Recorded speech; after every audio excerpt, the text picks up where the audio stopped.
Okay. So testing, can you hear me? Testing, okay.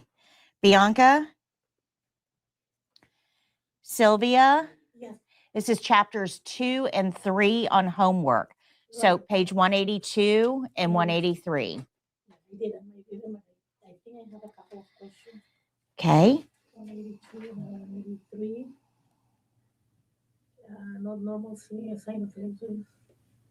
Okay, I did, in chapter 3. Oh, actually, in chapter 2, I got all the questions.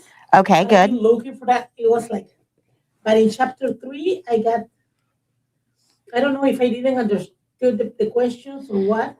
Number 5 and number 6, I didn't do it good.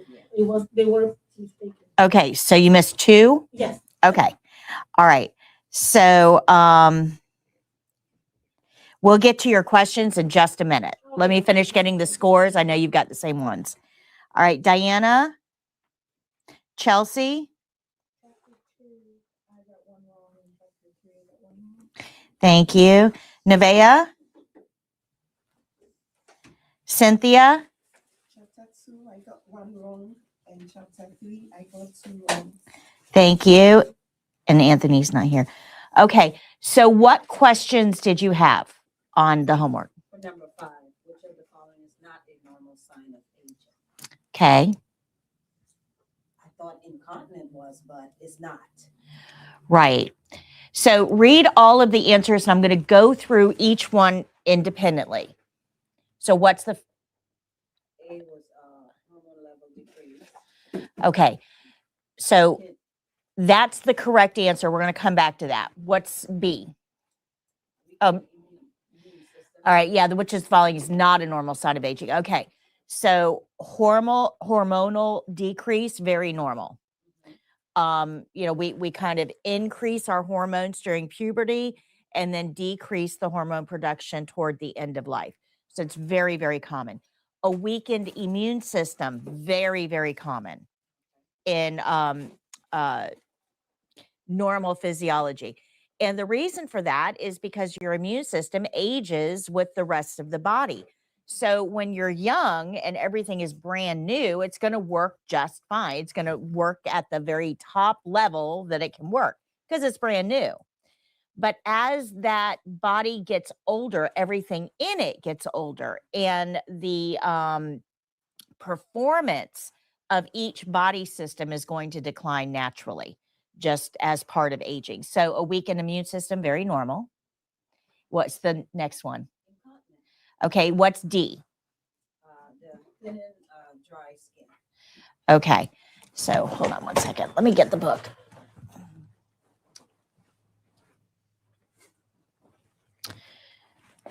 Okay, so this question is a little bit tricky because it says which of the following is not. And you will have a few questions like this on the state exam. So when you see that, which of the following is not, that means that 3 answers are correct and 1 answer is incorrect.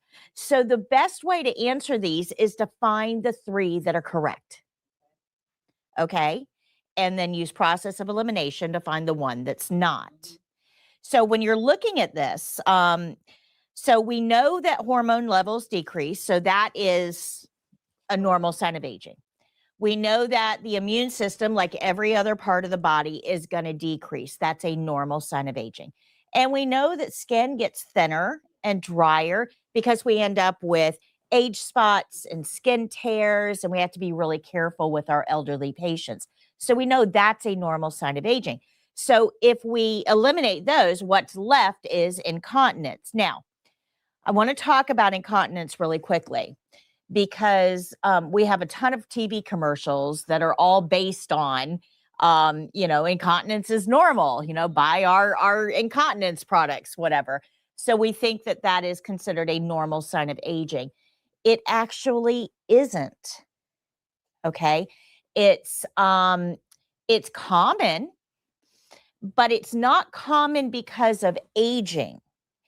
It's more common because of our sedentary lifestyle, our lack of exercise, our very busy lives where we don't take the time to take care of our toileting needs at the moment that we have them, we put them off, right? So our lifestyle has contributed to incontinence being common, but it's actually not a common sign of aging. Does that make sense? Okay. I had wrong the same question, and I put incontinence as, the Right. answer. I put the answer. Well, that is the right answer. Okay. So it is the right answer. So because the other three are normal signs of aging. So let me just look at this. Let me make sure that 5 is the right. 5 is C. It's not a normal part, that's what I she's know. saying. It's not. Oh, yeah. It's I'm not. sorry. I put weakness. Yeah, I thought incontinence was part of it. Yeah. So what did you choose as your answers? Me, number B, the B, weakness immunity. I don't know why. Okay. I thought incontinence was part of that, but I chose hormone level, but once I read through the book, that was part of normal. So, Right. And this is what we call a concrete question. It's just asking you to regurgitate what you read. yes. So all of those things were kind of discussed a little bit in the chapter in chapter 3. And so incontinence wasn't discussed there, and that's why that becomes the right answer. So this is a concrete question. It's not asking you to apply any knowledge. It's not asking you to analyze anything. It's just saying, based on your reading, which one didn't show up. Okay, does that make? Okay, so the correct answer for this question is C, incontinence. On chapter 3 for number 5. That's okay. So the question is, for those of you who are joining us virtually, because I know that we discussed a lot. So the question is this: which of the following is not a normal sign of aging? A, what was A? Hormone level decrease. B, weakened immunity. C, incontinence. Or D, thinner, drier skin. So we're looking for the one that's not a normal sign of aging. Well, a hormone level decrease is a normal sign of aging. So that's not the right answer, because we're looking for which is not a normal sign of aging. Normal is the word, like the normal, because there are people that when they are getting older, they lack incontinence, but it's not, doesn't mean that all the people that are getting old get Right. incontinence. Right. That is correct. That is correct. So let me put this in a little bit different terms. Okay. So if we went down the road to Timber Pines, which is a very large community of retired people, and we went, these are people that live in their homes, but they have to be older to live there, right? They have to be 55 or above to live there. So we know they're all elderly living in their homes in this community. And we went down the road, knocked on every single door in there. And everybody that came to the door, we said, "Are you incontinent?" These are people that live alone or live with their spouse in a home, active community. Do you think they're all going to say, "I'm incontinent"? No. That tells us this is not a normal sign of aging. But would they all complain of hormone decreases? That's normal. Would they all complain of thinner, drier skin? Would they all complain that they catch colds a lot easier? Right. So does that help? Does that make sense? So the danger here, and it is a big danger for you guys, especially those of you who work in healthcare already. You define your perception of normal by what you see in your patients. Does that make sense? Right? but you're not seeing the patients that are living in a community living their best retired life, are you? We don't see them because they're at home. They're at the theme parks. They're playing tennis. They're shopping. They don't need you. They are not involved in our system. So that means that the people that we do see are those that need help, that are not normal, because that's normal. We aren't seeing normal. Do you guys understand that? So this is a very real issue for those of you who already work in healthcare that are trying to level up and get your CNA. You define normal by what you've experienced, but that's not indicative of the whole population. That's just the part of the population that needs help. Does that make sense? So you have to be really, really careful about interpreting this based on your experience. Okay, good. You're welcome. I'm thinking about my people. Yeah, Right. right. And that's so common. It is incredibly common. And remember that if they were normal, they wouldn't need us. Right? Not all older people need help, home care, need health, need institutional care. We don't just, okay, you're 62, go to the nursing home, you're done. It doesn't work like that. At 62, they're still playing shuffleboard and driving around in their golf carts and living their best life. Right? So we have to really, that's something that a lot of people don't really think about when they, especially if they've worked in healthcare, when they're trying to level up. Okay, good. I see, I watch a lot of cop shows on TV, right? Yeah, those types of shows, right? So if I base my entire perception of people based on what I see on those shows, I would probably think that everybody is a drug addict, a thief, driving on a suspended license, and liable to run from the cops. Right? Is that truly an indication of, good morning, of normal society? No, it's only what we see, right? Because of the cross section that we're actually looking at that moment. Does that make sense? Okay. So we have that same bias in healthcare. It's just a different view, All right. Any other questions on homework?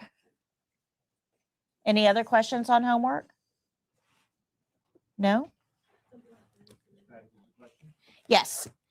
For the state exam, do I need to wash hands 20 seconds every skill before and after? This is a great question. And the answer is yes, until you're told to simulate. So when you do your very first skill, so you get your care plan set with the 3 skills, you're ready to start, you do your very first skill. Hi, Miss Jones. My name is Patty. I'm your CNA today. I'm here to whatever. Is that okay? I'm going to go close your curtain, wash my hands, get my supplies. I'll be right back. You're going to go to the sink.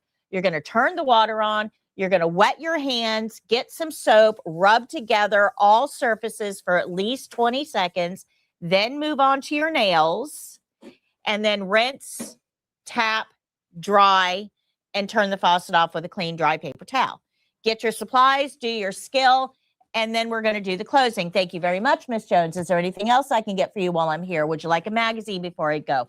Are you comfortable? Bed's in a low position. Environment is clean. Here's your call light. Open the curtain. I'm going to go to the sink and physically wash my hands. Turn the water on, wet my hands, get some soap, rub all surfaces for at least 20 seconds, rinse, tap, dry, turn the water off, document if I need to, and then wash my hands again if I'm documenting. So yes, you're physically going to do all of those steps at the sink with real water and real soap until you're told not to. Now, at some point, usually after the first skill is over, The evaluator is going to say you can simulate hand washing from this point. Simulate simply means say, I would wash my hands here, or I'm washing my hands now. You're just going to verbally indicate. You don't have to go to the sink. You don't have to pantomime. You don't have to do anything like that. Just verbally say when you would wash your hands. Do not simulate until you're told to simulate. Okay. I don't like that rule. I don't. I think that everybody should wash their hands before and after every single skill, just like you're going to have to do in a clinical setting. Because telling you that you can simulate tells you when you're out there, hand washing isn't all that important. I think that that is the wrong message to send. And yes, these evaluators are trying to cut the time and get this test down to something manageable. And I understand that. But what message are we sending our future healthcare workers that it's okay to cut corners here? Is that the message we really want to send? So I don't like that rule. I never have. And I'm very vocal about it. I think that we're sacrificing performance for convenience. And that means that out in a clinical setting, when it really counts, you're probably likely to sacrifice performance for convenience. I don't like it, but I don't write the rules. So here we are. So I'm going to tell you, you will wash your hands until you are told to simulate. Okay. I would be perfectly okay if they said you can use hand sanitizer after.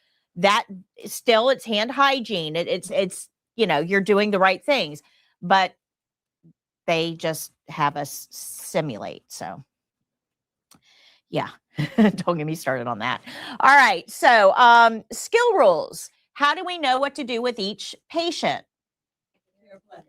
We don't just go up and go into a room and figure out what they need from us. No, we follow the plan. We follow the instructions we're given. We are going to follow the care plan, the whole care plan, and nothing but the care plan, which means we don't add to it. We don't take away from it. We don't change it in any way. So I'm going to kind of deviate here for just a second. I have been working, we just launched last week a brand new practice test. And this, so you know everything on the back wall, right? All these principles that we're learning, and we create skills out of these principles using them as building blocks, right? Well, I've had this system in place. I created this. I've had this system in place for about 10 years now. And it's worked really, really well because it makes it easy to learn the skills. You learn the principles and then you just combine those puzzle pieces to make skills. Makes it really easy. That way you're not having to relearn the same stuff over and over and over. So I set out at the beginning of the year to do the same thing for the written test. So how can I did it for the skills. So how can I make the written test more formula oriented, right?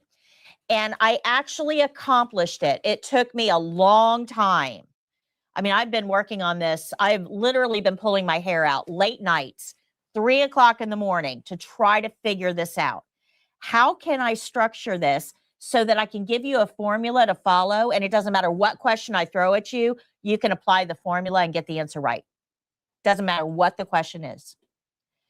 So I finally accomplished it. And it's called the FACS system, FACTS, the FACS CNA system. F is follow the care plan. If the question says you are assigned to, or a nurse instructs a CNA to, right? If you have been told what to do, what is the answer always going to be? Yeah, do it. That's right. So if the question says in any way that you've been asked to do this, that you've been told to do this, that the care plan instructed you to do this, if any of that is in the question, then the answer is do that. Does that make sense? Mm-hmm. So there's always a sentence after that, though, designed to throw you off the trail. You are assigned to feed a patient at lunch. The patient says they're not hungry. Now, I just gave you the answer to this, right? You are assigned to feed the patient at lunch. So we have that assigned to. So what do? We follow the plan. Okay. Now, the second sentence there, the patient says they're not hungry. Well, we can't force them because that's a violation of the patient rights. So we follow the care plan. We encourage the patient to follow the care plan. And then if we can't do that, if the patient still says no, okay, then what do we do with that information? Tell the nurse. So you now know that if you have a question on the state exam that says you are assigned to, there's only 3 answers that you can pick. Follow it, encourage them to follow it, or notify the nurse. And we always go in that order. Okay, make sense? So if the care plan, if you are assigned to perform range of motion exercises to a patient's shoulder, which exercises are you going to perform? A, all exercises. B, the exercise the patients want. C, the exercises indicated in the care plan. Or D, whatever you think the patient will tolerate. The care plan. So you just apply that rule and you answer that question. Does that make sense? I did that for every single type of questions on the state exam. There is a formula. You use a clue to figure out what kind of question it is. In this case, assigned to, that's our clue. Assigned to, we know it's a follow the care plan question. So what's my rule? Follow the care plan, encourage, or report it. That's it. Easy peasy. Make sense? Okay. So I did that for every type. So A, right? It's FACTS and then CNA. A is apply the skill. That's all of this. That's all the stuff we're learning, right? How do you do the skill? So this is going to be on sequence. It's going to be on steps. It might even be on supplies, but it's skill-based. And how do we know it's skill-based? Because the name of the skill is in the question. You are performing foot care. Where do you not put lotion? Right? Well, we need to know, right, about foot care. We need to know the steps to be able to answer that question. So we're going to follow our principles. Make sense? C is on communication. Now we know it's a communication question because it always says, how should the CNA respond? Or what should the CNA say? Well, that's a communication question. If it's asking how to respond or what to say, what do? Well, we read the room, and READ means something. So we follow that. Respect, empathy, acknowledge, and discretion. That tells us exactly how to find the right answer. The one that's respectful, shows empathy, acknowledges the patient's thoughts, and it, employs discretion.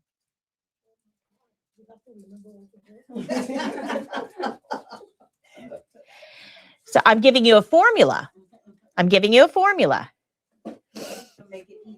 Yes. Once you learn the formula, then every question, when you read a question, you're going to say, oh, wait, respond. That's communication. I know how to answer that. Assigned. Oh, that's a follow the care plan. I know how to answer those. Okay. So that's where the practice test framework that I developed comes in, because I explain the rule. We have 10 questions that have you apply the rule. So you can see how this is going to show up.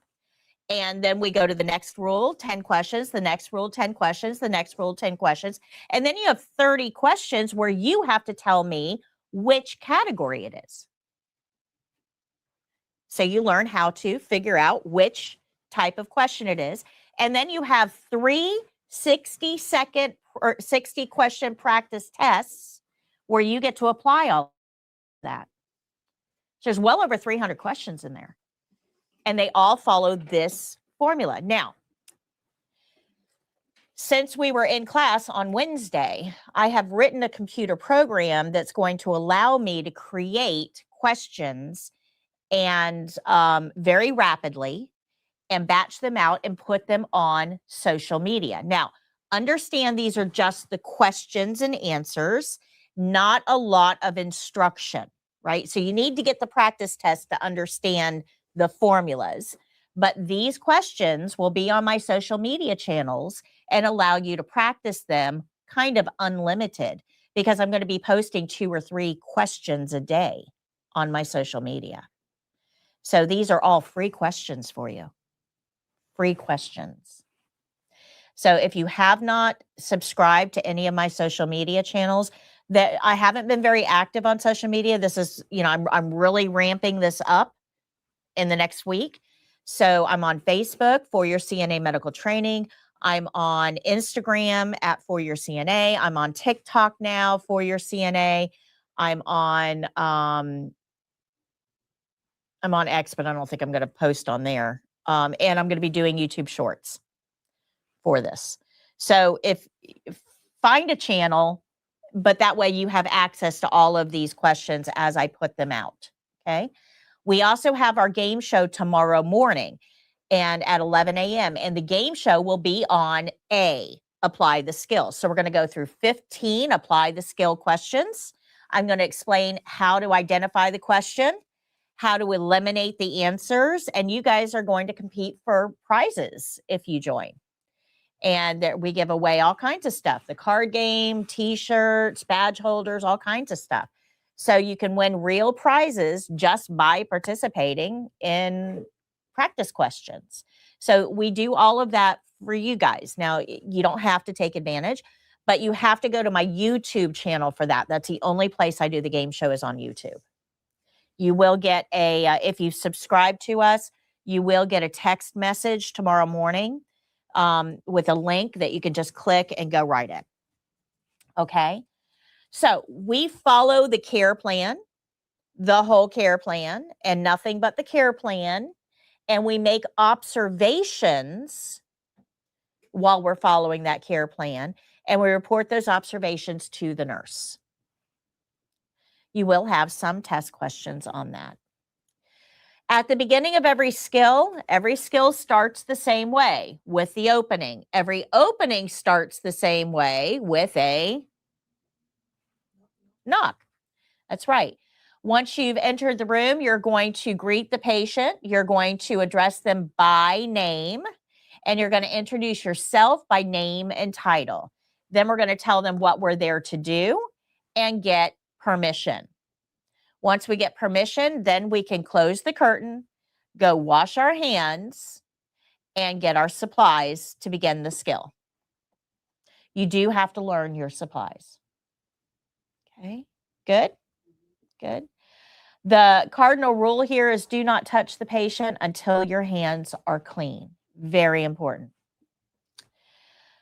Some skills will require that we wear gloves. We don't wear gloves for every skill on every patient, because when you stop paying attention to gloves, you stop paying attention to what those gloves are touching, and that puts your patient at risk.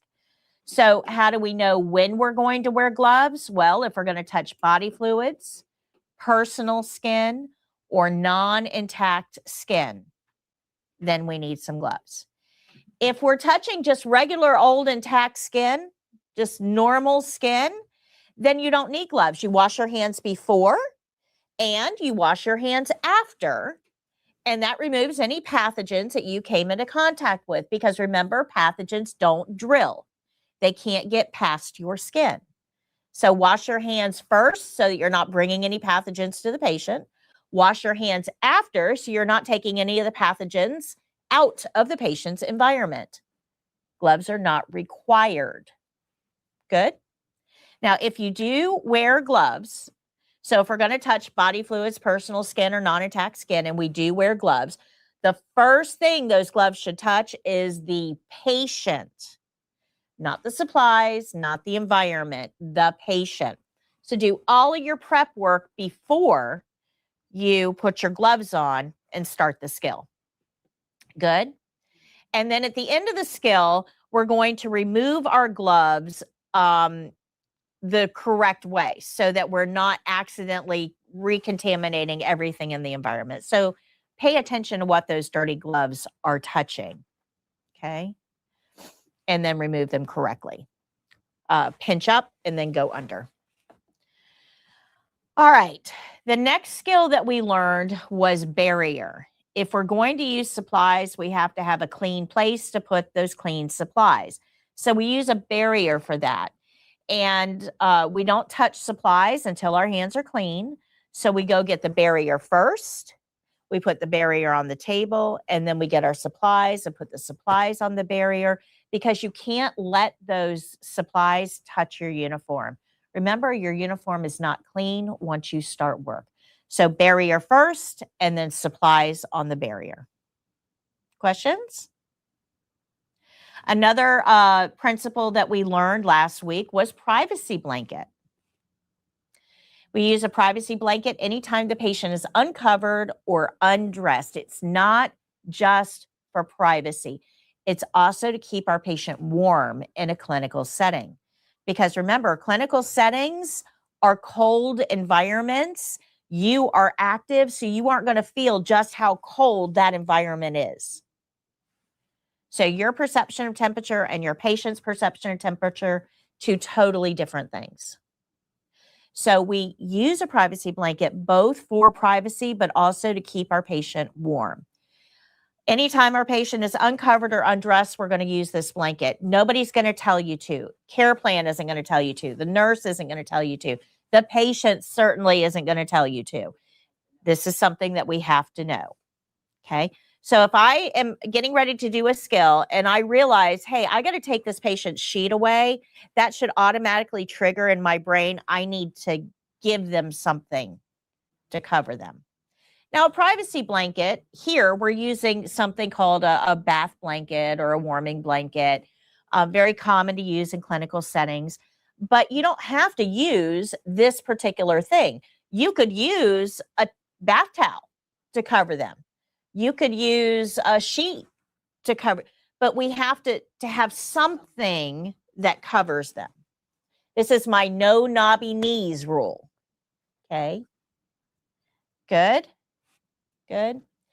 All right. If you are going to if you're going to use a privacy blanket, don't pull the sheet down and then put the blanket on top. We put the blanket over the sheet and then pull it down underneath. That way your patient's always covered with something. Okay. And then if we use a privacy blanket and you've used gloves, so if we have both a blanket and gloves, you have to remove your gloves before you pull the blanket off. Because remember, our patient has to be covered, which means we've got to pull that sheet up when we take that blanket away. We don't want to touch that sheet with soiled gloves. Remember, we only use gloves if we're touching body fluids, personal skin, or non-intact skin. So that means you've got gunk on your gloves. Make sense? You don't want that gunk on the sheet that's going to go right up next to the patient's face. So, and then take the blanket off and pull the sheet up at the same time. We take the cover sheet, we put them Mhm. on. Then we put the gloves on. We take the other sheet. Okay. No. Sorry, I got lost. Okay. So our glove rules, the first thing your glove should touch is the patient, not the supplies, Okay. not the environment. So we put a blanket on, we pull the sheet down, we get everything set up, we get our water, we do all the things that we need to do. Now we're getting ready to do the skill. Okay. So partial bed bath, I'm ready to start washing the face. If I'm doing Bedpan. I'm ready to put the bedpan under the patient, right? I'm ready. Make sense? We got everything. Everything is prepped. I'm ready to start. Now I need my gloves on. So I put my gloves on because the first thing your gloves should touch is the patient. That always tells you when to put your gloves on. Okay. I've done this skill, whatever the skill is. I'm done. I washed the patient. I did peri-care. I helped him with a bedpan. Whatever the skill was, I'm all done with it now. But they have a blanket on them. Okay. I have soiled gloves, dirty gloves. I don't want to take that blanket off with these gloves on because I have to pull that sheet up when I take the blanket off. I don't want to touch that sheet with soiled gloves. Does that make sense? Good. This will make a little more sense as we get into these skills that require that. So right now, the only time we've used a privacy blanket is for dressing. And we didn't need gloves for dressing. So you haven't seen this in action yet, but you need to know it is a rule. You'll see it in action later on in the program. All right. We also learned linen rules. Now, most of what we learned with linen rules are repeats of things we already know. Linens cannot touch your uniform. We know that. You have to have clean hands to get your linens. Yep, we know that too. Don't snap or shake the linens. We've heard that before as well. So those are all repeats, but they're infection control principles, which means that they're really, really important. So we have to repeat them. Now, the next two we're going to skip for a little bit, and we're going to go down to the bottom. Anything we take that we don't use has to be discarded. We do not leave stuff in the room for later. We do not use it on another patient. We do not put it back into clean linen. We use it when we take it or we discard it. So this means that you better learn your supplies because otherwise you're going to be getting rid of a lot of stuff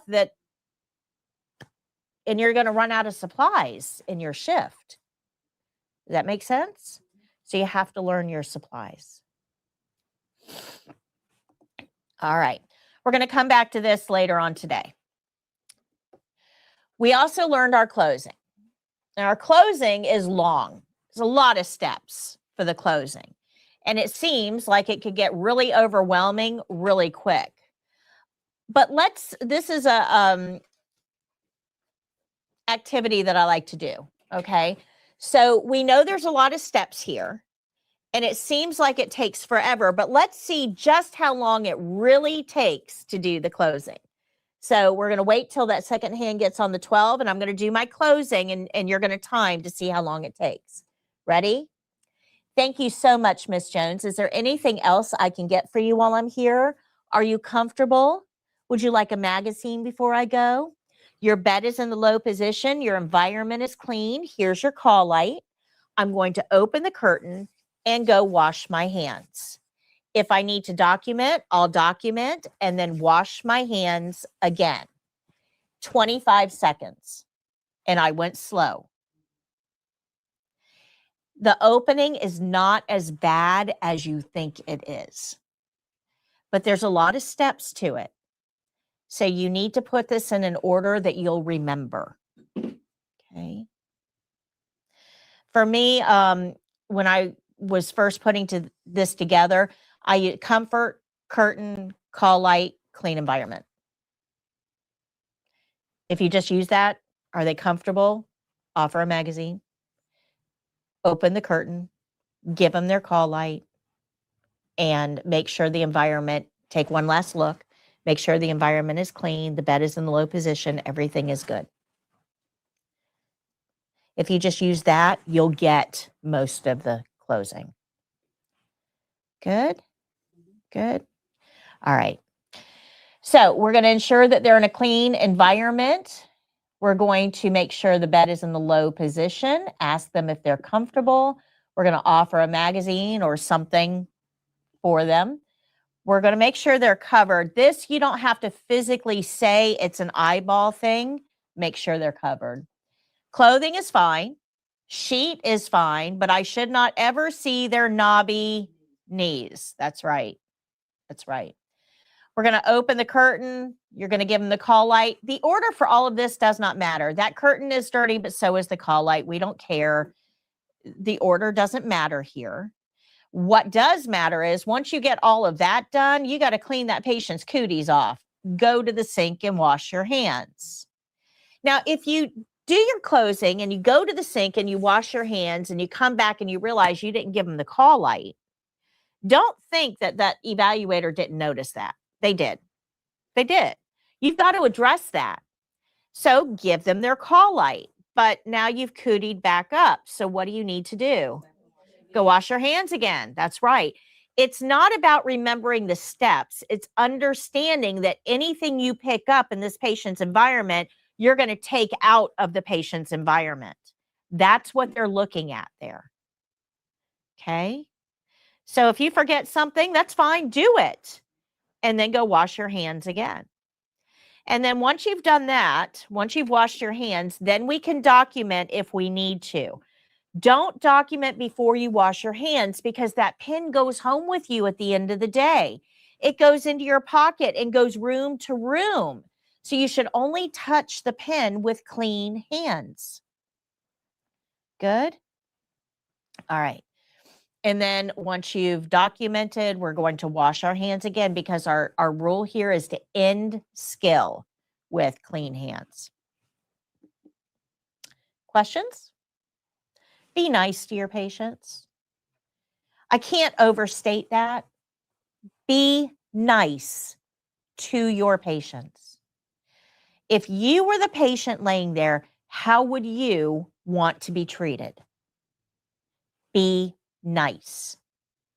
So watch the attitudes during the test because you're nervous. I know you're nervous. And that evaluator might say something. She might have a look on her face, might do something that just sets you off.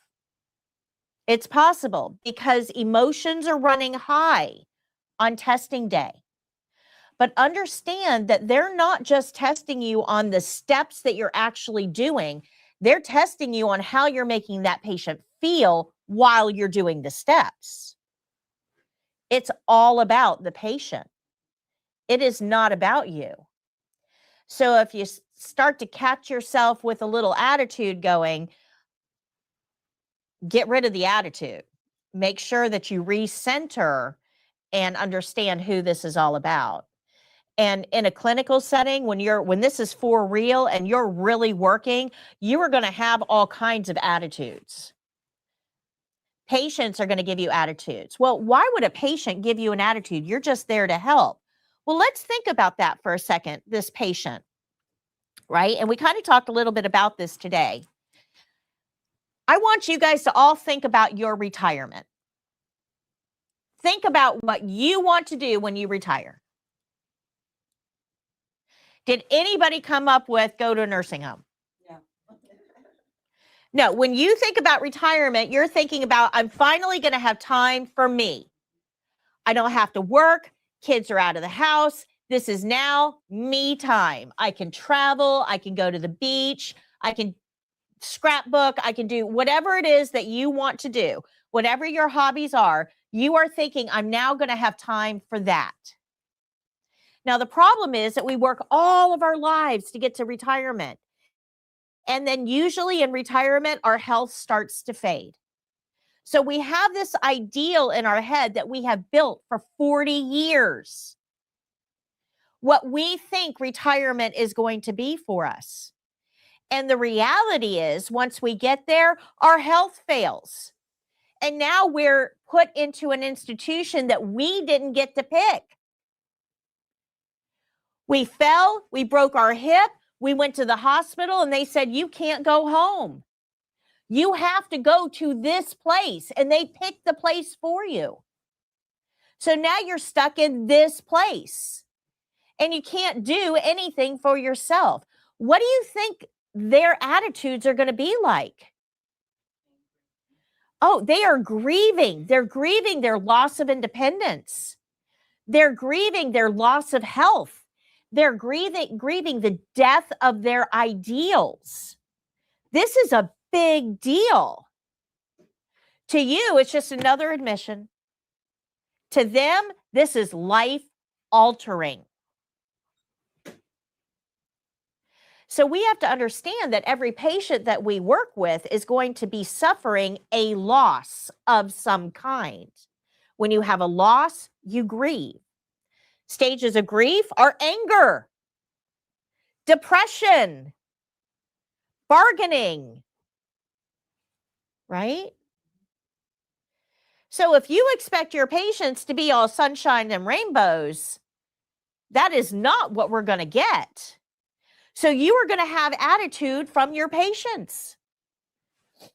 You're definitely going to get attitude from the families, because those families want the very best for their loved one, just like you do. They want and their idea of the very best and your idea of your very best are two totally different things. Because that family wants fresh flowers, call lights answered within 2 seconds, fresh water. They want it all because they're paying for it. You're like, hey, if I could get to that call light in 20 minutes, that's a good day because I've got 30 patients, right? You guys have totally different ideals here. So do you think you're going to catch a little attitude from the families? Sure, absolutely. Now let's talk about other staff members. You're going to catch attitudes there too. 100%.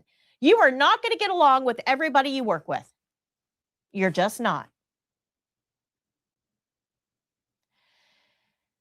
So we're in an environment that is rampant with attitudes. Do you think that we can take it out on this patient? The test is, in a very real sense, a heightened emotional situation that reflects real world conditions. Does that make sense? If you can't get it together during the test, you do not belong in healthcare. It is that simple. Because it is not Grey's Anatomy. Healthcare is not what you see on The Pit. It's not a group of people coming together and performing at their absolute best all the time. I wish it was, but that's not reality. So the test truly explains to you what life is going to be like as a CNA. And if you can't perform during the test, you're probably not going to be effective in a clinical setting. Make sense? Put the patient first, always. Good. Okay.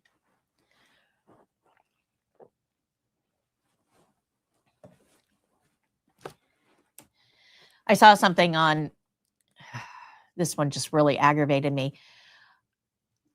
That lecture I just gave you goes for nurses as well. A lot of people go into nursing, think it's going to be all glamorous and they're going to snag a doctor or whatever. And they get in there and the reality is so far removed from what they had built up their ideals. And then they get bitter and they get angry and they start taking things out on the patients. Well, I saw one, it was a family, this is probably about a year ago. A family had recorded an interaction between them and a charge nurse. So, or actually, I think it was like an administrator of some sort, nurse administrator. Their family member had developed a bed sore. Now, bed sores don't just happen. Bed sores happen because of limited mobility. So we have a patient that's not able to move on their own. And if somebody can't move on their own, they have to be moved by another person. This is nursing 101. And we're all going to learn this in CNA classes, how important this is.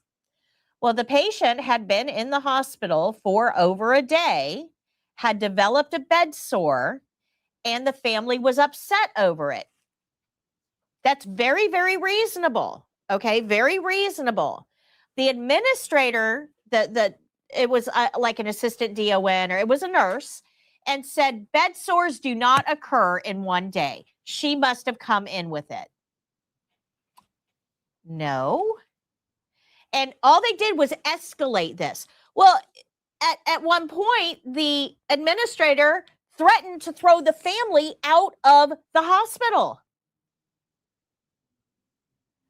All they're trying to do is advocate for their own family member. There should not have been this clash, right? What should have happened is that administrator should have said, I understand your concerns and I'll be happy to look into that for you. If they had responded that way, the whole thing would have just taken care of itself. But the problem is that sometimes we get so wrapped up in ourselves that we forget at the bottom of this is the patient, and they're the ones that really matter. Does that make sense? Okay. When we have a patient who cannot move on their own and they're not eating particularly protein, they have a decreased protein intake, and they have certain disease processes that limit the circulation, yes, bed sores can form. And we're going to see that on Wednesday. We're going to see just how quickly skin can be affected by pressure, even in healthy people. So stay tuned for Wednesday, and I'm going to show you this yourselves. Okay? So we can have a bed sore in one day? Absolutely. Absolutely. Yep. Given the right conditions, it is a possibility, yes. The way we relate to our patients and the patients' families is really going to impact their perception of the care that they receive. So even if, let's go back to that situation, even if that patient received perfect care from that point on, how is the family going to interpret the care that patient received? Bad. Bad. Yep. And it wasn't necessarily because of the care that was performed or not. It was because of the attitudes they encountered during that care. Attitudes count just as much as steps. And a lot of people taking the test just totally forget about that because they're focused on themselves. Good? Don't be that person. We learned how to take a pulse. A pulse is a measurement of how many times the heart beats over 1 full minute. You use your fingertips, never your thumb. Do not use a thumb to take a pulse. We use our fingertips, first 2 fingers, and the fingertips are put at the top of the thumb side of the wrist, way up at the lines, not down here, way up here at the lines. So we put our fingers way up here, and we put our thumb on the back, and we feel the thumps that are underneath our fingers. And we count as long as the care plan tells us to. In this case, the care plan is going to say to count for 1 full minute. This is called the radial pulse. There are other pulse points in the body, but this is the one that we're going to use for the test. For the test, we have to say start and stop so the evaluators know when to start and stop counting. They'll be on the other side of the patient on the other wrist, taking the pulse at the same time you do. Normal is between 60 and 100, and anything we count, we have to document. We learned how to dress a resident with a weak arm. So the biggest thing to remember here is USA first. That's undress strong arm first. That allows the garment to just slide off the weak arm. And then we dress that weak arm first, let the garment just slide right up that weak arm and make the strong arm do all the work. We're going to protect privacy here. We're going to let our patients choose their own clothing, and we're going to get the clothing before we undress them. Okay? Don't overextend or force movement. Adjust the clothing. Make sure all your dirty stuff gets in the hamper by the end of the skill. Remember, nothing goes on the floor but shoes. And call light goes in the stronger hand. We learned range of motion. Now, remember that CNAs do exercises to retain function, not regain anything. We're not trying to make anything better. We're just trying to keep it from getting worse. Okay? Make sense? Okay. So we're going to lift extremities from below with a flat palm. We have 2 points of support near the joints. We're going to move slowly and smoothly and all the way back to the starting point, all the way back to start. Flexion extension is up, down, up, down. Abduction, adduction is side to side, away from the body to the body. And rotation is around. We do as many repetitions as indicated on our care plan. So we're 1 week down, and I want you to take a look and see how far you've come. Just in a week, we have learned all of that. Now, I'm not done with you yet. We still have a long way to go. But I want you to take a moment and just absorb how much you've learned in 1 week. It's a lot. You should be proud of yourselves. Good. All right, so now we're going to learn another skill. This is hand and nail care. Page 116.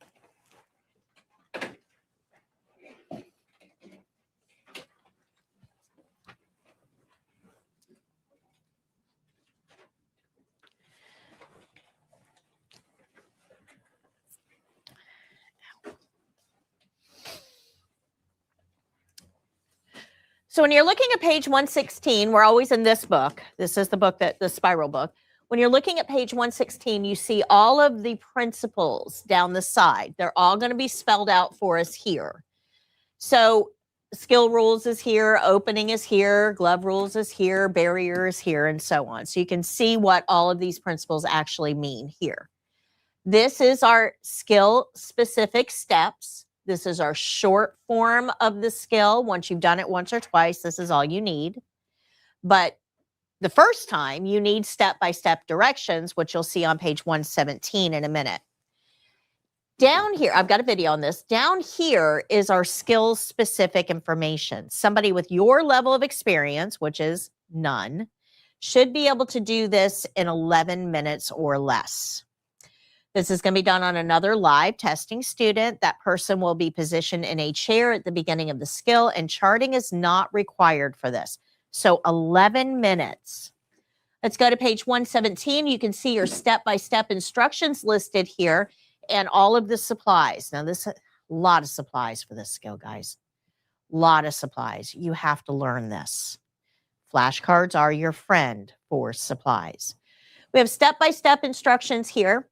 When you're looking at these step-by-step instructions, okay, let's just look at the first one here. Read care plan, knock. And then behind it is a number, 17A. Do you see that? 17A?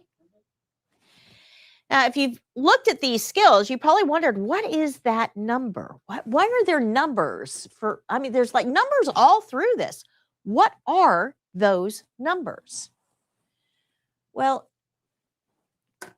on the checklist here,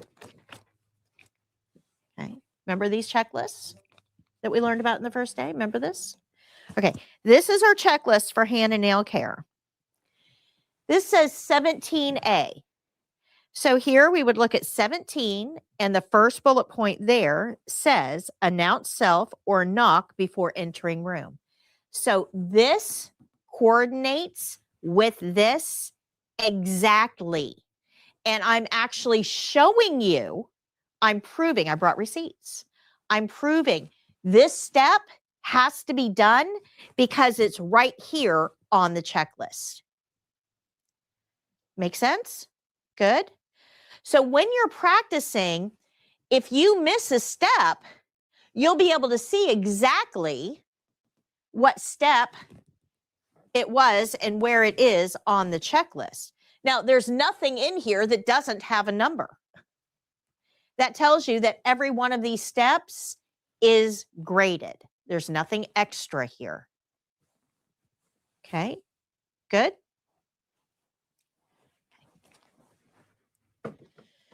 That's what all of those little numbers are for.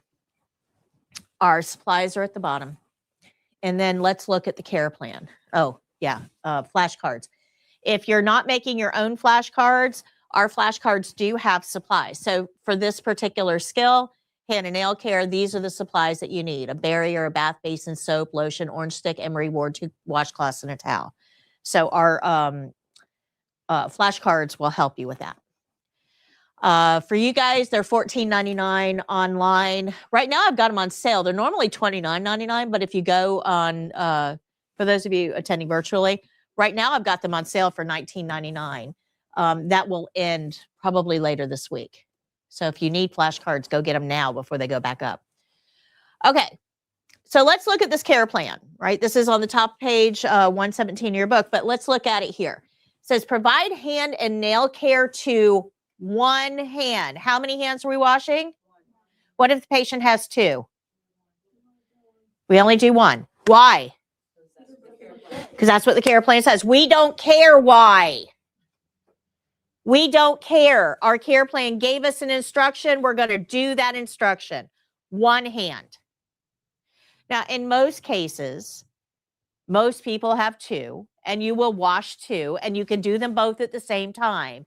But this patient, for whatever reason, we're only doing 1. Make sense? Got it? Okay, we don't need to know why.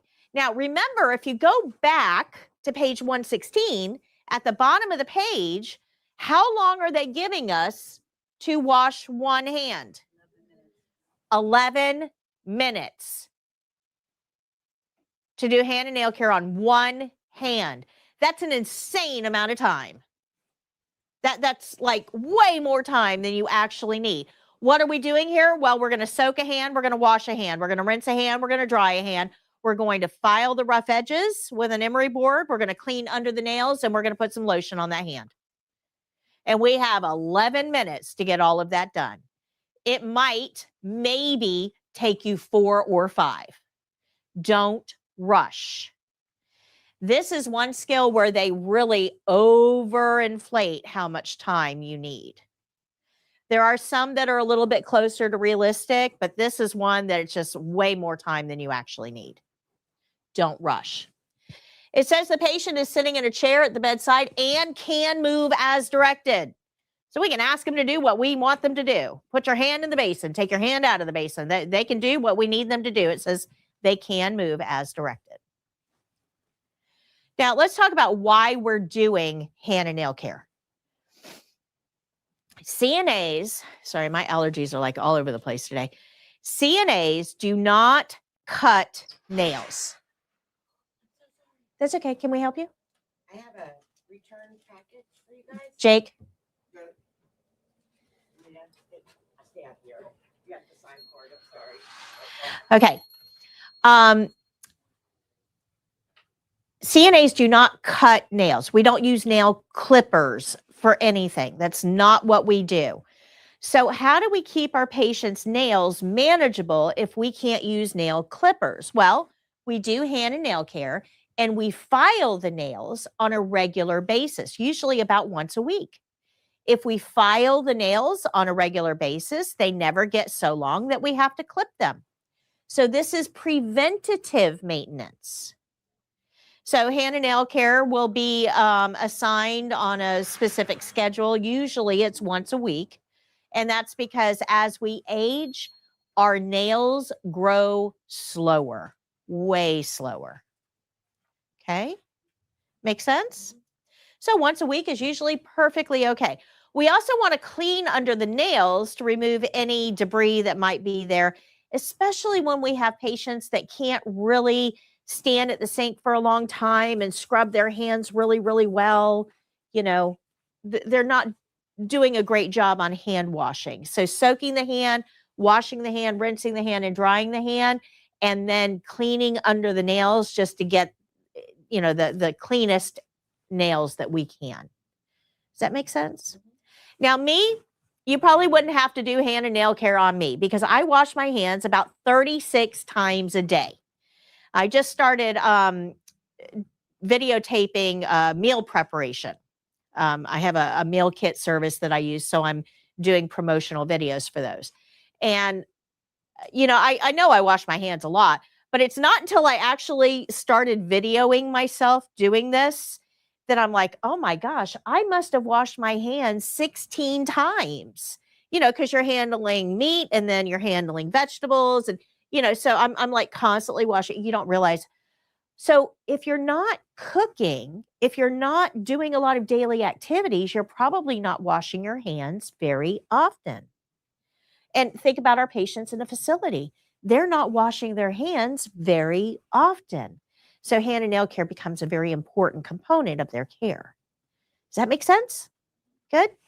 All right.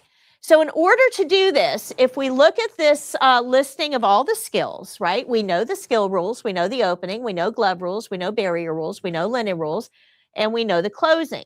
We have 3 things that we have to learn in order to learn how to do this particular skill. We have washing rules and we have basin cleaning. And then we're going to learn skill-specific steps. So we're going to start with washing rules. This is on page 112.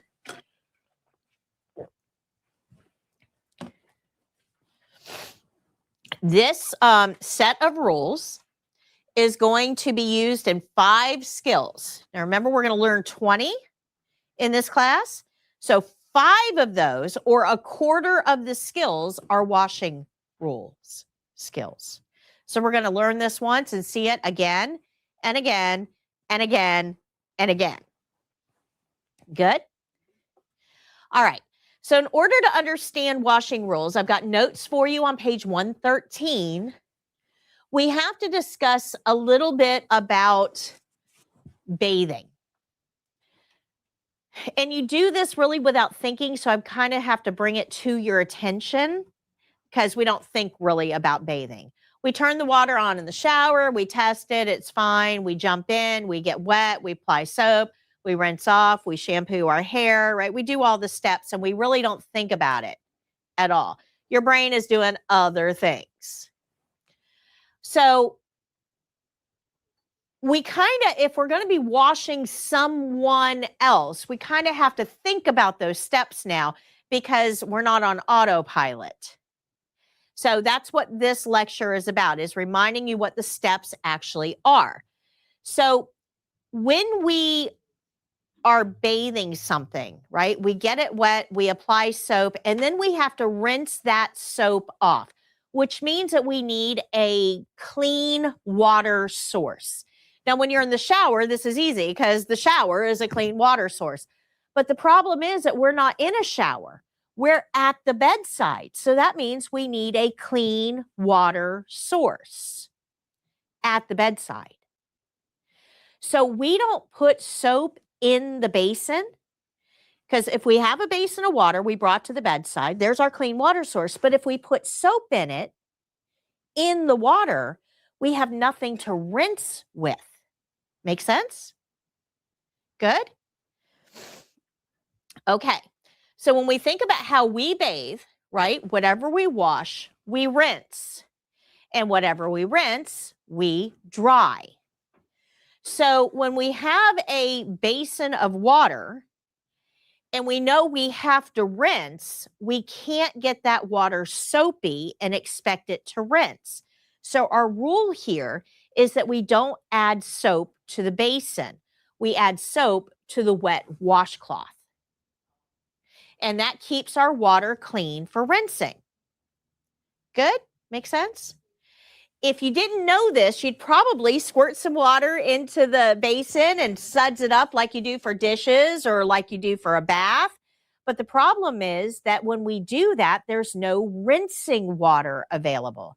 Now, some of you are thinking, well, I'll just go get another basin and fill it up with water and use that for rinsing. Well, the problem with that is that each one of those things that we use on the patient is going to cost that patient money. Now, these basins in a hospital are about $38. Now, are you okay with getting a bill for $38 that you didn't expect, that you had no impact on, that you didn't get to make the decision? If I just handed you a bill for $38 when you walked in here for a chair fee, you'd probably be a little upset, right? That's just one. Now, can you imagine if every CNA is charging the patient for everything without their knowledge. That could get really expensive really quick. Anybody ever been a patient at a hospital? Did you get a bill from that hospital? Yeah, you had no input in that bill. Now, for the most part, your insurance paid part of it, right? But you pay those insurance payments. And those insurance payments are not cheap. The reason that they're expensive is because healthcare workers charge patients for a lot of things they don't need. That gets passed on to the insurance company. The insurance company has to pay that bill, has to recoup costs, and your payments are high. Does that make sense? So we have to be really judicious. We have to think about the things that we're charging to the patient before we charge them. Good. We don't need a second basin. One works just fine if we put the soap on the washcloth instead of the basin. Yes, you're going to wet the washcloth first. Yeah, we're going to get to that in a second. We wet the washcloth first, and then we put soap on the washcloth. So our rule here is basins are no soap zones. That keeps our water clean for rinsing. Now, let's talk about getting water in the basin. Okay, so remember our steps. We read the care plan. Hi, Miss Jones. My name is Patty. I'm your CNA today. I need to do hand and nail care on you. Is that okay? I'm going to close your curtain, wash my hands, get my supplies. So I go get a barrier, put it on the table. I get my 2 washcloths, my towel, my basin, my soap, my lotion, my orange stick, and my emery board, put all of those on the table. And now we're ready to get started. But I need water in that basin. So I've got to take that basin now over to the sink. Now, I've already washed my hands, and all I've touched are clean things. Can I touch that faucet with my clean hands to turn the water on? No, because the faucet is dirty and my hands are clean. So what could I put between my hands and the faucet to turn it on? Paper towel. Yep. So when we get water for bathing, we are going to use a paper towel to turn that faucet on. And then we're going to adjust the water temperature. Remember that the faucet is dirty. We're going to adjust that water temperature until it's comfortable. Now, your idea of comfort and the patient's idea of comfort might be 2 different things. We're going to use the inside of our wrists, and the water should feel warm, not hot, not cold, just warm. Okay. So we're going to use the inside of our wrist and feel the temperature, and it should feel warm. Good. But just because I think it's comfortable doesn't mean my patient is going to agree. And that is because of changes in aging. We're going to ask that patient, would you like to feel the water temperature too? And the patient will probably put their fingers in there and say, yeah, it's fine. But if they say, no, it's too cold, warm it up. If they say, no, it's too hot, cool it down. We are going to address it. Now, for the exam, you're going to ask the patient, would you like to check the water temperature? And the patient's going to put their hands in, and they're probably going to say it's fine no matter what it is. Because remember, this is a live testing student, so all of you guys might be a patient for this. You're going to get a script, and you're just going to say, yes, it's fine. But the evaluator will also check that water temperature. And if the evaluator feels it's too hot or too cold, that will affect your score. It should feel warm. Yes. Yes. It should feel warm, not hot and not cold. Okay.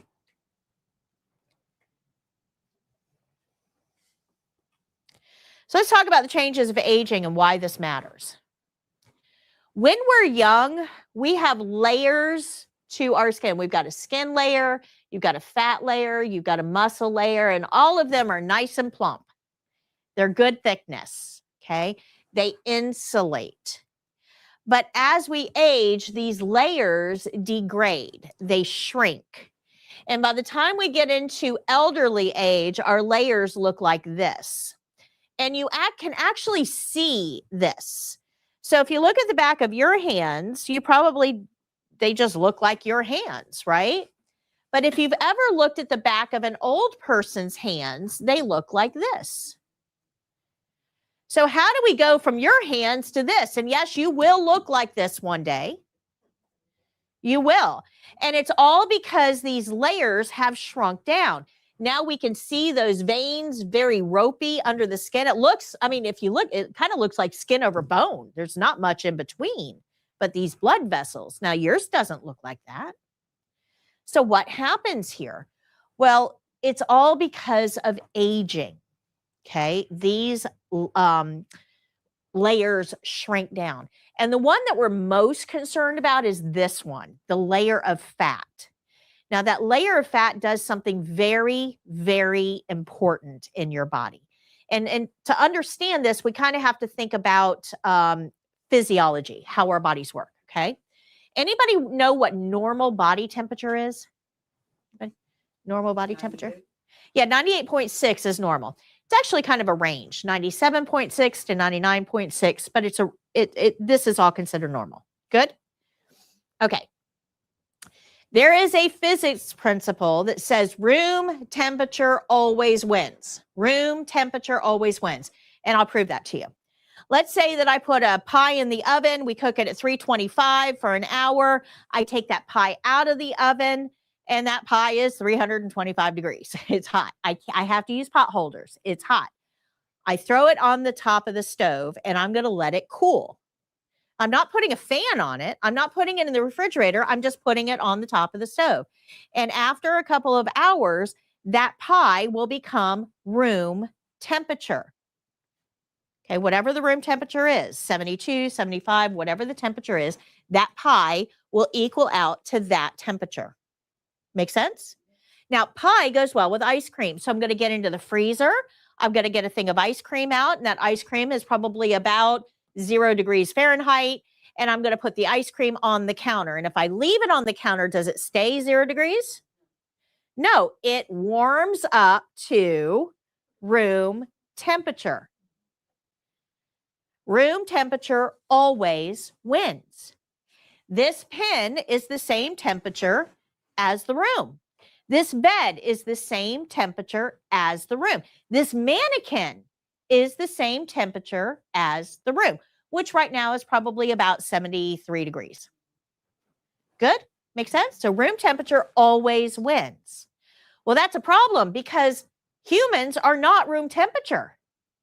Humans are 98.6 degrees. That's way above room temperature. If I made this room 98 degrees, you guys would all be out. Too hot. Too hot. So that means that we have to have a way of increasing our temperature above room temperature and keeping it there. Now, we are so sensitive to this that if our body temperature drops below 93 degrees, we die. 93. Remember, room temperature is way down here at 73.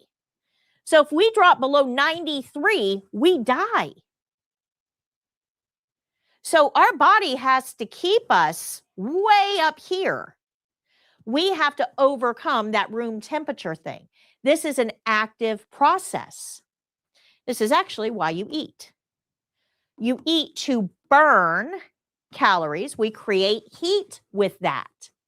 That heat keeps our bodies at 98.6 degrees. Got it? Okay.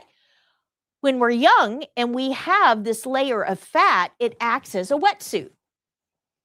It holds the body heat that you created in. So your body doesn't have to work so hard. It is able to block out room temperature and hold in body heat. So now you don't have to work so hard to stay at 98.6 degrees. Good? So what do you think would happen when this layer of fat goes away? what do you think will happen? Our body heat is going to radiate out. We're going to have a harder time keeping ourselves at 98.6 degrees. So older patients are often lower temperature, 97 degrees. Now, that's because the body heat that they generated has radiated away because we don't have the fat stores to keep it in place. It also means that more of their calories are going to go to generating heat rather than repairing tissues or growing hair. Do you see how aging can affect all of our body systems just because of this one thing? Make sense? Good? Okay. So if we know room temperature always wins and we don't have that fat layer as we get older, that means that we're going to have to work harder to generate the heat, and we're probably going to be a lower temperature. But it also means, if you go back and look at this, remember that wetsuit also, it doesn't just keep body heat in, it also keeps outside temperatures from affecting you as well. So what this means, this side of it, means that your patients are going to feel much colder. And they're probably going to be more comfortable in warmer environments. So have you ever heard grandma say, or, you walk into grandma's house and you're like, oh, grandma, it's hot in here. And she's like, oh, no, honey, it's fine. Leave it. You're like, it's 80 degrees. I'm dying. And grandma's like, no, it's good. Leave it. Well, it's because her body doesn't have to work so hard in a warmer environment. Now, we take these people and we put them in an environment that we keep intentionally cold. They aren't happy with that. They're probably going to be asking for extra blankets. Give them extra blankets. They're not able to regulate their body temperature the way that you do. Make sense? This is why you can see little old ladies in the middle of summer with sweaters on. It's also why everybody retires to Florida. And they'll say, well, I can't handle the cold up there anymore. Well, they can't. Physiologically, they're right. They can't. So they come to Florida or Arizona. They self-segregate. I mean, that's where they go, right? And it's because of this. It's because of the effects of aging. Good? Make sense? All right. So we are going to check the water temperature with the inside of our wrist, and that's why we want it to be warm, not hot, not cold, just warm. Because the way I perceive this temperature is going to be different than the way my patient perceives this temperature. And then I'm going to take my basin over to my patient, and I'm going to say, would you like to check the water temperature? Listen to your patients. One of the angriest I've ever been as a nurse. I was in a nursing home, and the nurses station was in the middle, and they had two hallways going off. And down I'm charting. I was in the middle of something very important. I don't remember what it was at the time, but very labor intensive, right? My mind is focused here. And I'm hearing screaming down this hall. I mean, just screaming. And I got up thinking somebody fell, something's going on, something's wrong. Take off down the hallway, and I'm listening, to the screams, and I get closer, and it's a shower room. And I'm thinking, oh no, somebody fell. So I whip the door open, and steam just billows out. And it is so much steam that my glasses fog up. I can't see anything for a couple of seconds, right? And I'm trying to do this to see where I'm going, and because it's like I'm totally blind now. And I get in, and the patient is in a shower chair under the water, and the CNA is trying to shove them under the water, and the patient is just fighting for all they're worth. And I'm like, what is going on in here? And the patient is screaming and screaming and screaming. And I ran over and I just shut the water off really quick to figure out, what are we doing? And I threw a bath blanket over the patient, and I'm like, what is going on? And the patient is sobbing. And I'm like, what is And the CNA was just angry. What is happening? The patient says, it's hot. It's hot. And I looked, and the patient's skin is red. And I looked at the CNA and I said, what are you doing? The patient is complaining the water is hot. See, it's like, it's fine. I checked it. It's fine. Okay, clearly it's not fine. The patient's skin is red. I can't see because of the steam. Clearly it's not fine. See, it's like, well, you have to have the water hot to get rid of the germs. No. No. Absolutely not. That water would have to be boiling to get rid of germs. But you cannot bathe people with boiling water. In case you don't know that, you cannot bathe people with boiling water.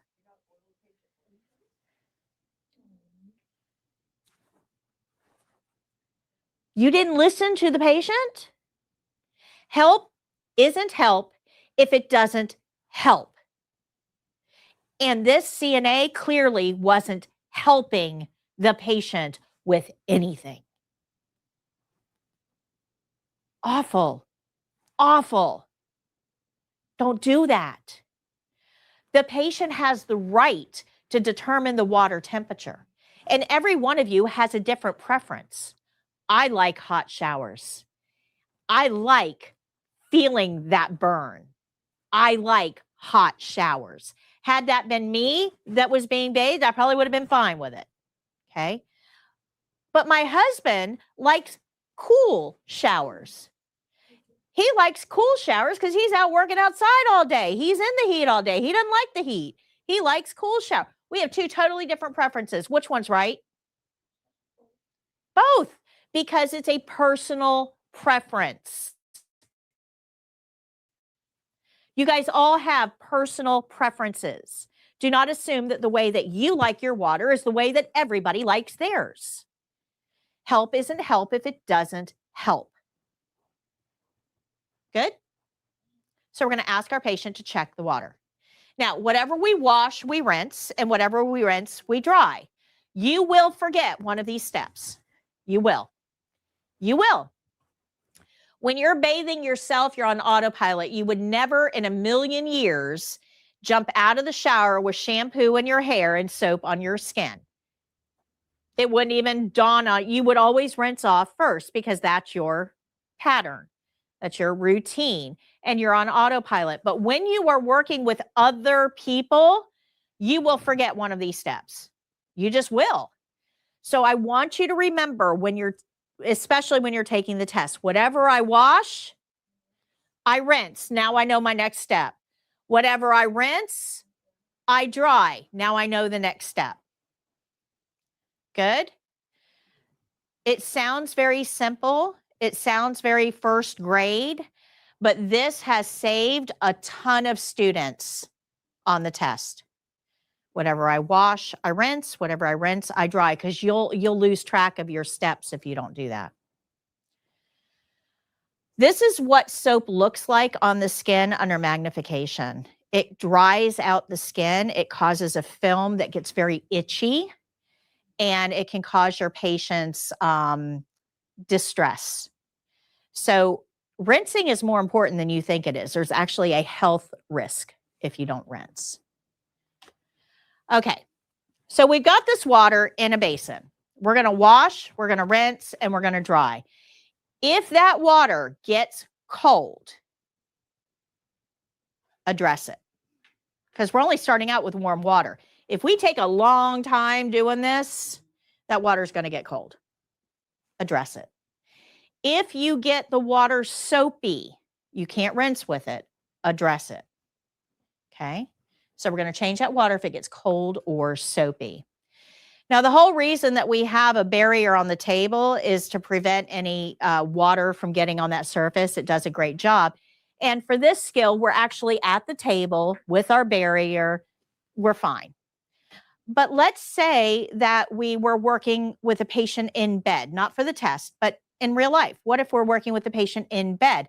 Well, we'd want to protect the bed as well. You always want to protect the surface that you're washing the patient on. Because if those sheets get wet, can I ignore that? You got to change them. So protect your surfaces. And then anytime we put lotion on, we warm it up in our hands and then we put it on the patient and then we wipe off the excess. Wiping off the excess is really important, especially with the hands. Because if I put lotion on the hands, it's only going to absorb in so much. And then whatever's left stays on the surface. If I go to pick up a cup of hot coffee with lotion on my hands, what's going to happen? That's right. There's a potential burn. So when we put lotion on, we rub it in and then we wipe off the excess. And we do that on all body parts because we don't need excess lotion anywhere. It'll only absorb so much.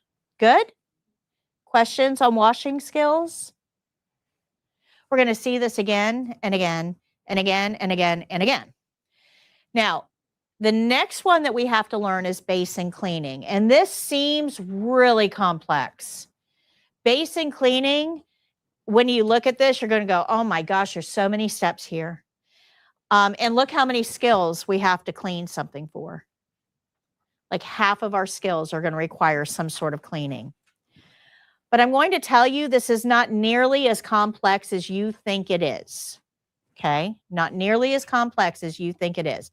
For the test, if you have a container that holds a liquid, I want you to hear me clear here.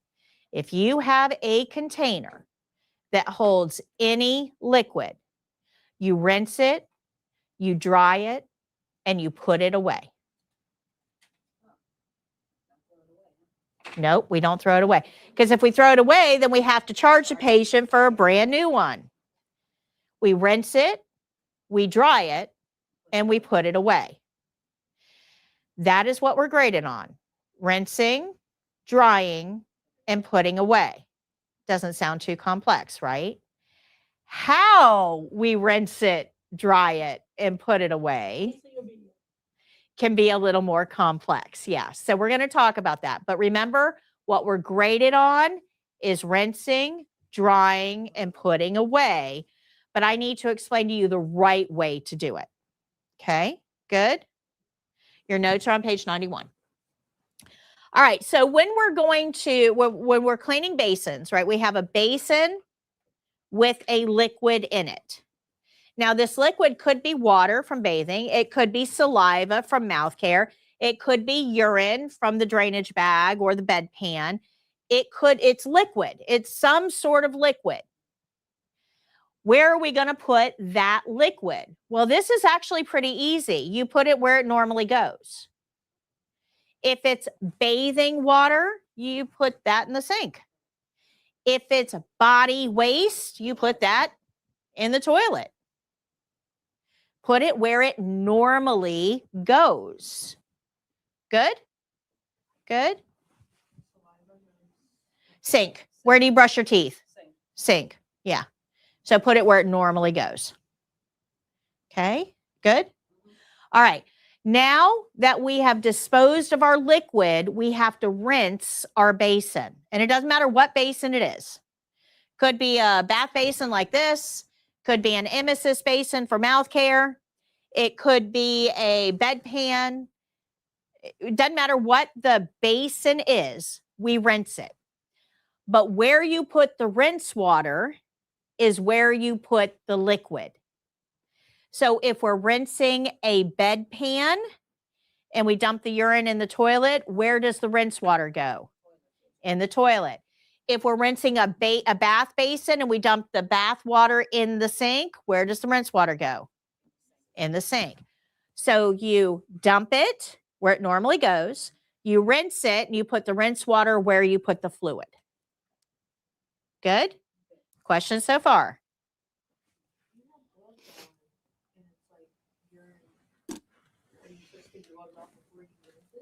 No. Mm-mm. We're going to go over that. You're on the right track. Okay. So we've dumped it. We've rinsed it. We put the rinse water where the fluid went. Everybody good with that? Remember I said that for the test, we rinse it, dry it, and store it. I did not say anything about disinfecting, did I? Okay. These basins are only used on one person. When this patient gets admitted, she gets this basin. This is her basin. It doesn't get used on anybody else. It only belongs to her. Keep that in mind. So rinsing it, drying it, and putting it away, perfectly okay. It's only going to be used on her. Her cooties, she's comfortable with them. Good? So no disinfection required. You don't disinfect your sink every time you use it. You might get the big globs of toothpaste out, but you don't disinfect your sink every time you use it. We don't disinfect the basins every time we use them. Make sense? We rinse it, we dry it, we store it, but there are going to be certain situations where you will have to disinfect your basins. What if our patient has an immune deficiency? What if they're on chemotherapy and we're destroying their immune system? What if they have an open wound? Right? There are going to be situations where you will have to disinfect your basin. Not for the test. Not for the test. But you need to know the process. We want one process that we can use for everything. We want to simplify this. One process to rule them all. So we dump our fluid where it normally goes. We rinse our basin and we dump the rinse water where it normally goes. And then we prepare for disinfection if we need it. And to do that, to prepare for disinfection, we cannot be holding that basin while we disinfect it with gloves on or with dirty hands. Make sense? So you're on the right path here. So if we have soiled hands or soiled gloves, we can't hold the basin as we're spraying it because we're automatically contaminating it. So we're going to set the basin down in the sink. So we dump the fluid where it normally goes. We rinse the basin and we dump that where the fluid went. And then we set the basin down in the sink. Well, the bottom of the basin is never considered clean anyway. Okay. So we set the basin down. You will not have to disinfect for the test. We dump, we rinse, we dump, we set down. Now our hands are off of that basin. Good? Everybody got it? All right. We don't disinfect for the test, but if you needed to disinfect, this is when you would do it. Now, we can't pick that basin up with those dirty gloves on or dirty hands. So I'm kind of stuck now. I got my basin in the sink, but now I can't touch it. What do I do? What could I put between my dirty hands and the basin? A paper towel. So we use a paper towel to pick it up. We use a paper towel to dry the inside. And we're going to throw that away because remember I said the outside's never considered clean anyway, right? So we paper towel to dry the inside, throw that away, and a paper towel to dry the outside. And then we throw that away. Good? Now, we rinsed it, we dried it, and now we have to store it. Good? Everybody with me? Okay. My hands have not been washed yet. Do I want to touch the outside of this drawer with dirty hands or dirty gloves? So what could I use? A paper towel. So I'm going to use a paper towel to pick up my soap and lotion, put it in the basin, and it's fine because the basin wasn't disinfected. This is the patient's own stuff. It doesn't get used on anybody else, but I'm going to pick a paper towel up, pick those items up, put them in, open the drawer with that paper towel, and put the container away. Okay, so for the test, they're only grading us on rinsing, drying, and storing. I need you, from an infection control standpoint, to understand the other steps. You're not graded on them for the test, but they're important in a clinical setting. Good? Good?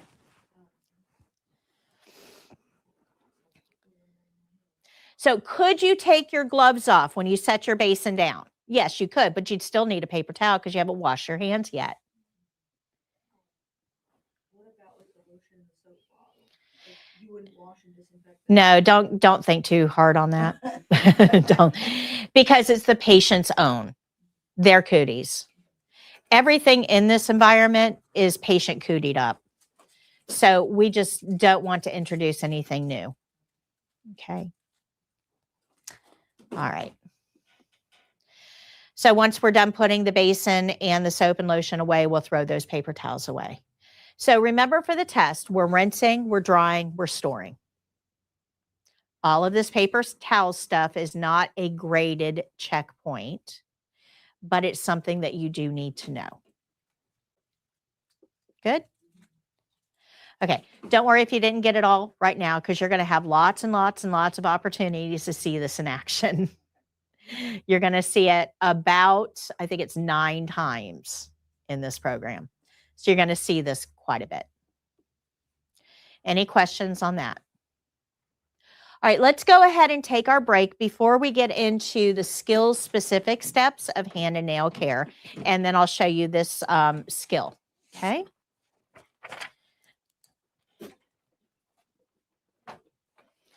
All right, break.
All right. Audio check. Am I good? All right. Okay. So we learned washing rules and basin cleaning. So now we're going to get on to the skill specific steps. What do we need to know about hand and nail care specifically? We know to follow the care plan. We know to do our opening. We know to evaluate if we need gloves. We know to use a barrier. We know our washing rules. We know how to clean the basin, and we know to do our closing. So what steps do we need to know just for this particular skill? And in order to figure this out, I actually took the checklist and checked off everything that's opening, glove rules, linen rules, washing rules, basin cleaning, and the closing. And then what's left is what I used to create this. Okay, good. All right. So we're going to soak the patient's hand in the basin. If you remember the care plan, it said we're only going to do one hand. So we're just going to put the hand in the basin. We don't have to soak it for any specific amount of time. It doesn't have to be 2 minutes. We're not going to sit here and stare at somebody for 2 minutes while their hand is soaking. That would be awkward. So in a clinical setting, usually what ends up happening is you get everything set up, you put the patient's hand into soak, and then you wash your hands and go do something else while their hand is soaking. And then you come back and finish up. Make sense? But for the test, you just put the hand in the water. It's all we have to do. Remember our steps. Whatever we wash, we rinse. Whatever we rinse, we dry, which means that we cannot put soap in the basin. So we have the patient's hand in the basin. We take it out of the basin and put it on a towel just to rest there. Don't put it on the table. Table's too hard. Put it on a nice, soft, cushy place. Put it on a towel. And then we're going to get our washcloth, get it wet. Oops, sorry. Get it wet, wring it out. No drippy wet washcloths. Wring it out really well. And we apply soap to that washcloth. And then you wash whatever's there. They have a hand, wash the hand. Put that washcloth to the side. Don't put it back in the basin. It's got soap on it. Put it to the side. Don't put it on the floor. The only thing that goes on the floor are shoes. Put it to the side. Then you're going to take that hand that has soap on it and put it back in the basin to rinse. Okay, we're going to rinse. Just put it in there. Take the second washcloth, wring over the hand to get it nice and rinsed, and then take it out and put it back on the towel. So we soaked it. We put it on the towel to wash. We put it in the basin to rinse. We put it on the towel to dry. And you just dry it. Good. This is easy. You're just washing the hand.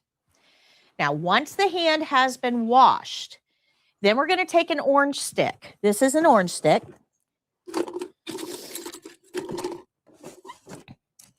This is an orange stick. And we want to use the slanted end of the orange stick, not the pointy end, the slanted end of the orange stick. This one. And we're going to slide it just under the edge of the nail, just the white part. Don't go too deep because you'll hurt the patient. So just under the edge of the nail, and you're just going to go across to get any debris that's under the nail. And then we want to wipe it off on the towel before we go to the next nail. You don't want to take gunk from this nail under this one. Good? Questions? Okay. Then, once you've cleaned the nails, we're going to file the rough edges. So this is more on this. So you take that slanted edge, put it under the nail, scoop it across, and then you wipe off the excess on the towel. Then we go to filing. Filing is different on older people. And when you file your nails, you probably take something like this, an emery board, and you go across the nail really fast, back and forth, back and forth. Don't do that on an older person. One of the things that changes as we get older is collagen production, which means that older nails become very dry and brittle. And when you go back and forth rapidly across a dry, brittle nail, you're causing what's called longitudinal stress. You're pulling and pushing like this on the nail. And that puts a lot of pressure, bless you, right up the center of the nail. And you can split that nail all the way up. And then that nail will fall off. And it's very painful. So we don't do that with older nails. We don't go back and forth really fast.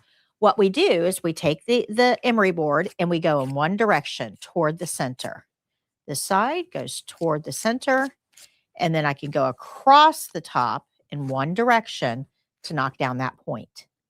But notice I'm not pushing and pulling that nail with the emery board. Make sense? Okay.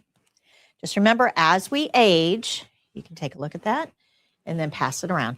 As we age, all body parts are going to feel the impact of that aging process. This is no exception.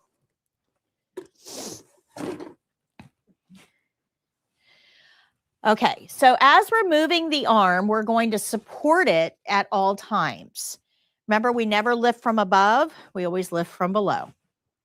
So support the arm as you move it. We're going to dry the hand.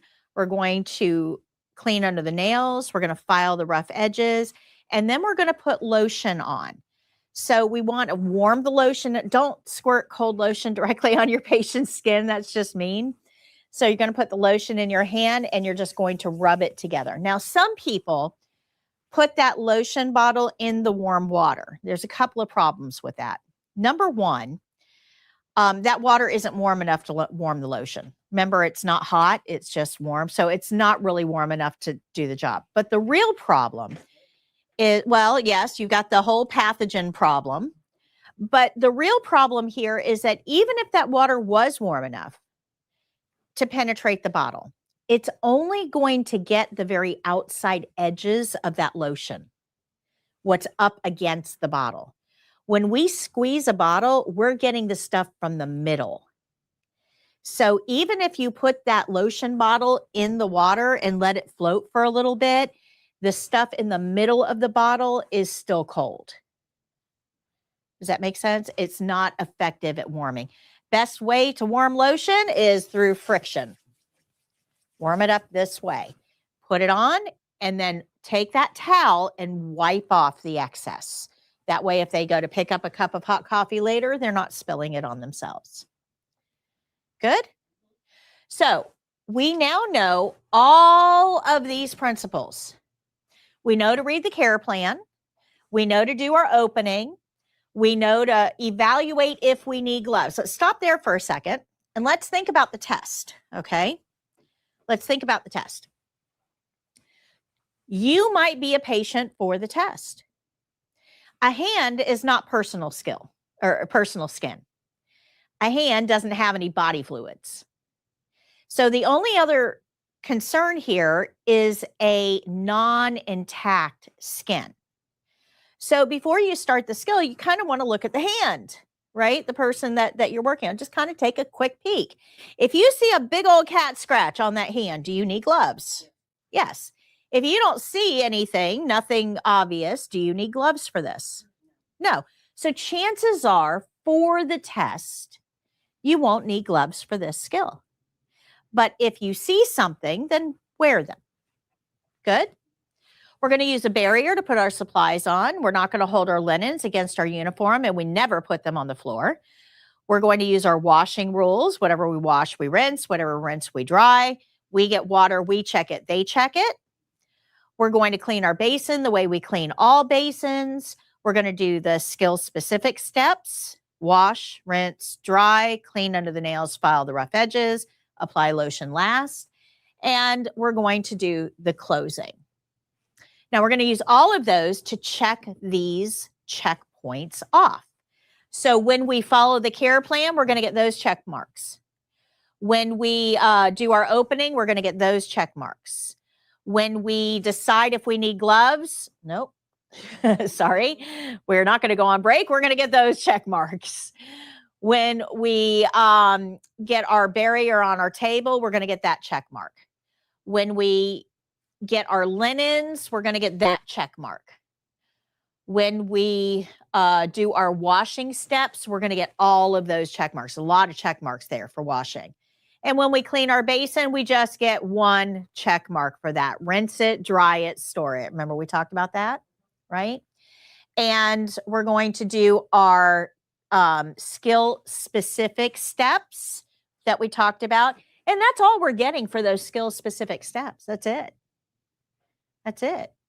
So if you didn't clean under the nails, or if you didn't file in one direction, or if you didn't wipe the orange stick off in between, or if you didn't apply the lotion last, that's what we're missing right there.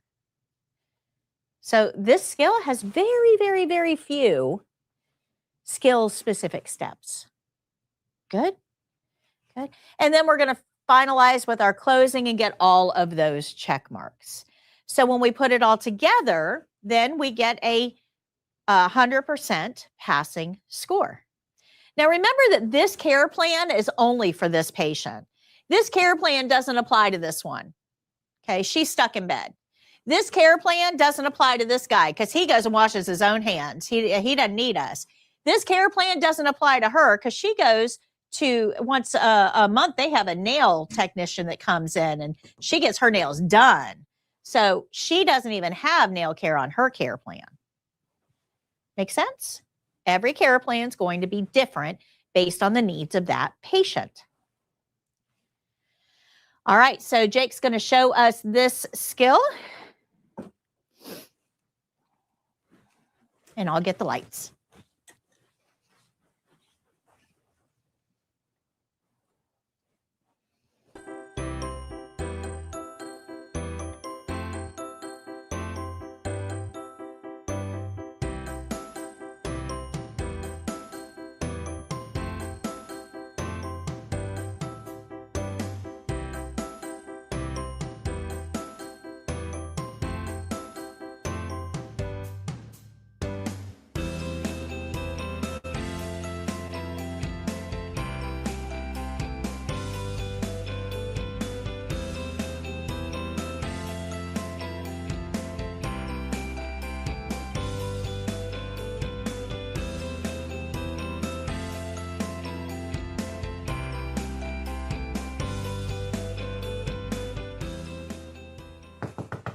Hello. Good morning, Mr. Jones. My name is Patty. I'm your CNA today. How are you? I'm good. How are you? Fantastic. I need to perform hand and nail care on one hand. Is that okay? Yes. Okay, I'm going to close your curtain, wash my hands, get my supplies, and I'll be right back.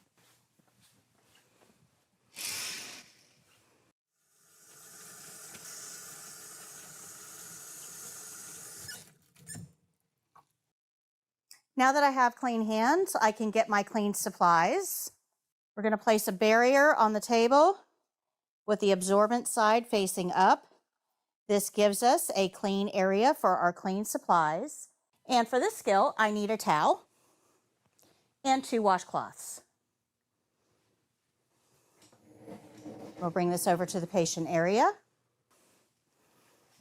From our bedside cabinet, we'll get a basin, soap, and lotion, and an orange stick and emery board. We'll set these items on the overbed table.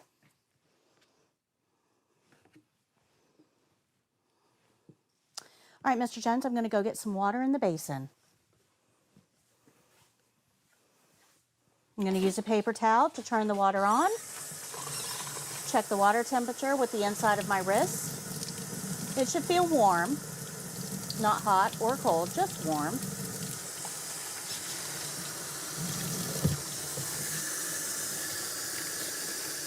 And we'll fill the basin about 1/4 of the way full. And then throw the paper towel away. Mr. Jones, would you like to check the water temperature? Is it comfortable? Yes. Can you submerge your left hand in the basin, please? Thank you. I'm going to put the washcloths in here.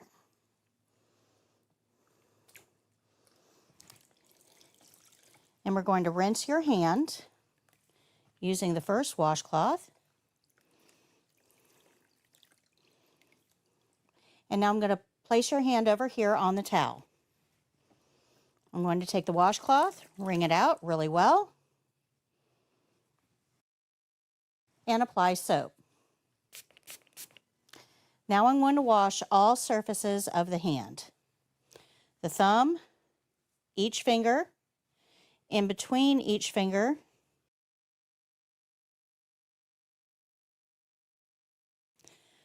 we'll clean the palm of the hand as well. And the webbing between the thumb and the index finger. I'll set that aside. Mr. Jones, we're going to put the hand back in the basin to rinse. And using the washcloth, we'll just squeeze water over the hand to rinse. I'm going to turn your hand over, and we'll rinse the palm as well.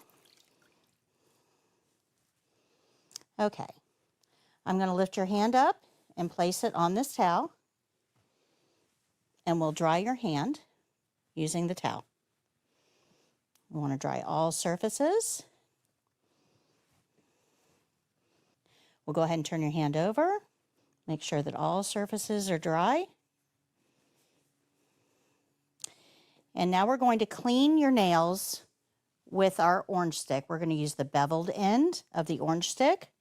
We're going to clean under each nail, circling it around and wiping it off on the towel in between each nail. So we'll clean under the nail and wipe. I'm going to repeat on all nails.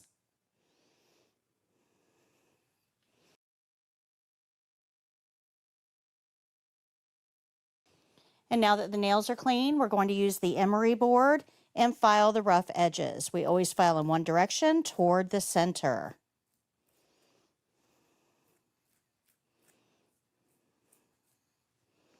I'm going to repeat on all nails just to make sure that the nail edges are smooth and free of any rough edges that might accidentally harm the patient's skin.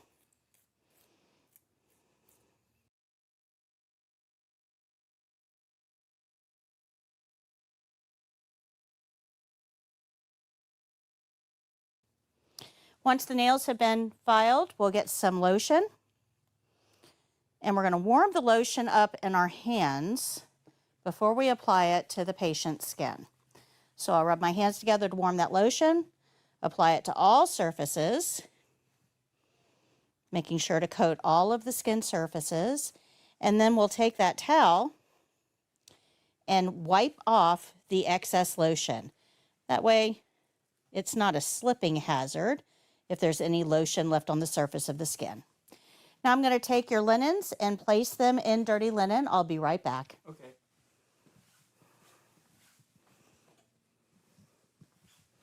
And I'm going to go clean your basin. I'll be right back. I'll bring the basin of water to the sink, dispose of the water into the sink, and rinse the basin. We'll dispose of the rinse water into the sink as well. I'll set the basin down, disinfect it per facility policy, and then use a paper towel to pick it up. I'll dry the inside with a clean paper towel. Throw that paper towel away. Dry the outside with a clean paper towel and throw that paper towel away, and then get one for the drawer. On the way, we'll pick up the soap and the lotion with the paper towel, place them in the basin, and use the paper towel to open the drawer. We'll slide the basin, soap, and lotion in the drawer and close it with the paper towel. Now we can dispose of our disposables. So the emery board and the orange stick will go in the garbage along with the barrier. So we're just going to put these directly in the garbage can. Mr. Jones, are you comfortable? Yes. Is there anything else I can get for you? No, thank you. Would you like a magazine before I go? No, thank you. Your environment is clean. I'm just going to move this table out of your way.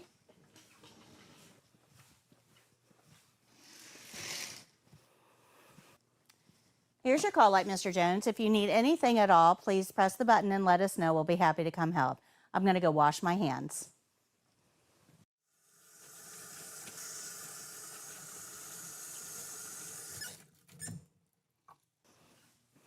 After washing my hands, I'll review the care plan, make any corrections, and tell the evaluator my skill is done.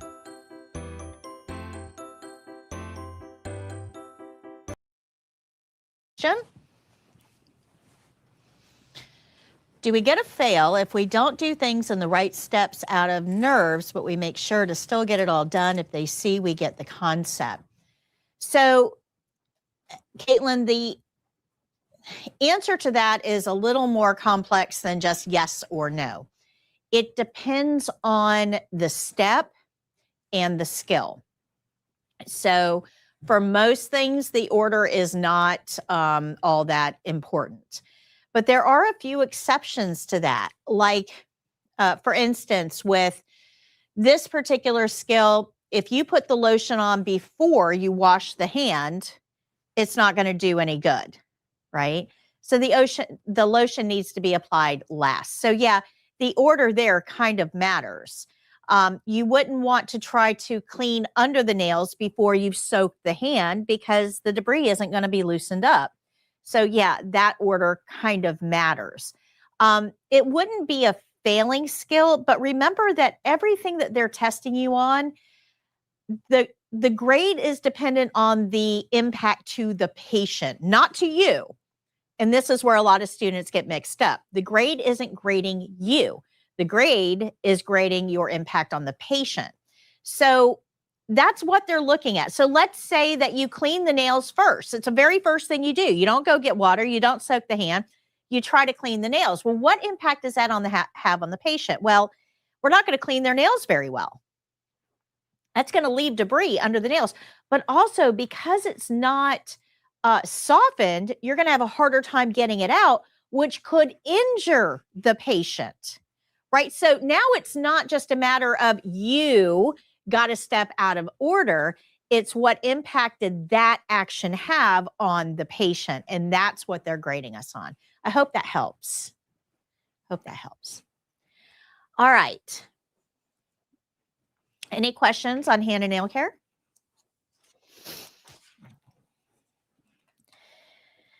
Okay. So we're going to move on now to making an occupied bed. Got to move here.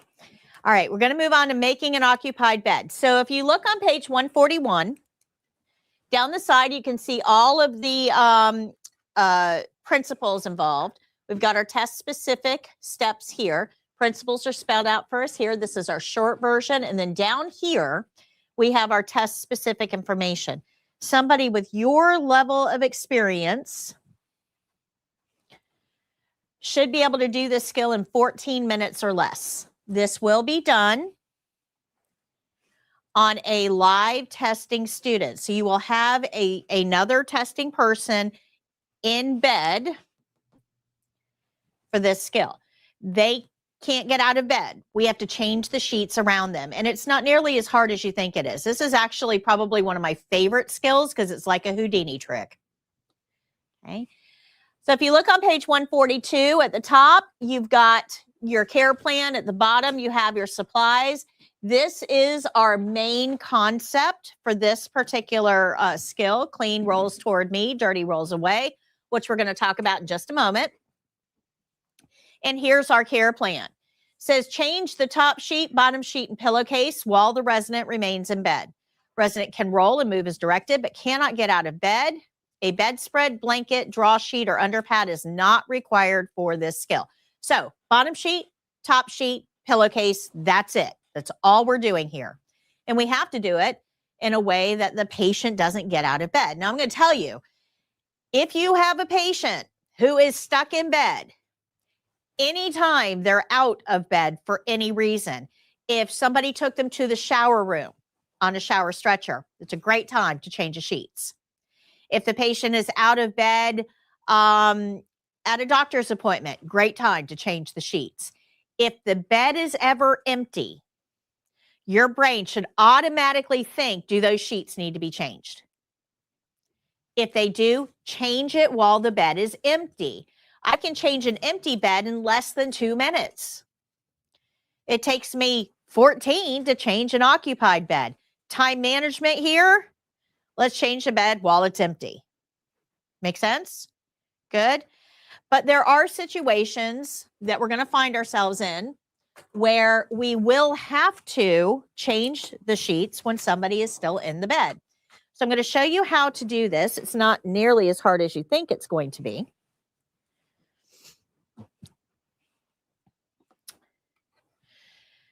And if you remember linen rules that we talked about a little while ago, we had two that I told you we were going to cover later today, and now is that time. We're also going to learn a little bit about scoot and roll, but very, very quick. So one of the principles we have to learn is clean rolls toward me, dirty rolls away. Okay, and we saw that here on this, on this page. Clean rolls toward me, dirty rolls away. What that means is if I have a patient, this is my bottom sheet on the bed, okay? And I have a patient on, actually, let me use, this is a better visual. And I have a patient on the bed. And I have to change this sheet while the patient is laying on it. I never want to take the sheet completely out of the way and have the patient on a bare mattress. Don't do that. The patient always needs to be on a sheet. So how do I change this sheet with somebody in the bed and not have them laying on the bare mattress? Well, I use this. Clean rolls toward me, dirty rolls away. So this sheet is dirty. So I roll this dirty sheet toward the patient, away from me. Roll it away from me, and I tuck it up underneath the patient. I take the clean sheet and I roll it toward me. Clean rolls toward me. Now, what's facing up here is the underside of the sheet. What's facing up on the dirty one is the underside of the sheet, not the part that touched the patient, but the part that touched the mattress. Make sense? Okay. So the underside of the sheet and the underside of the sheet. So I take this clean one, tuck it up underneath that dirty one. Can you see it up there? Jake, can you zoom?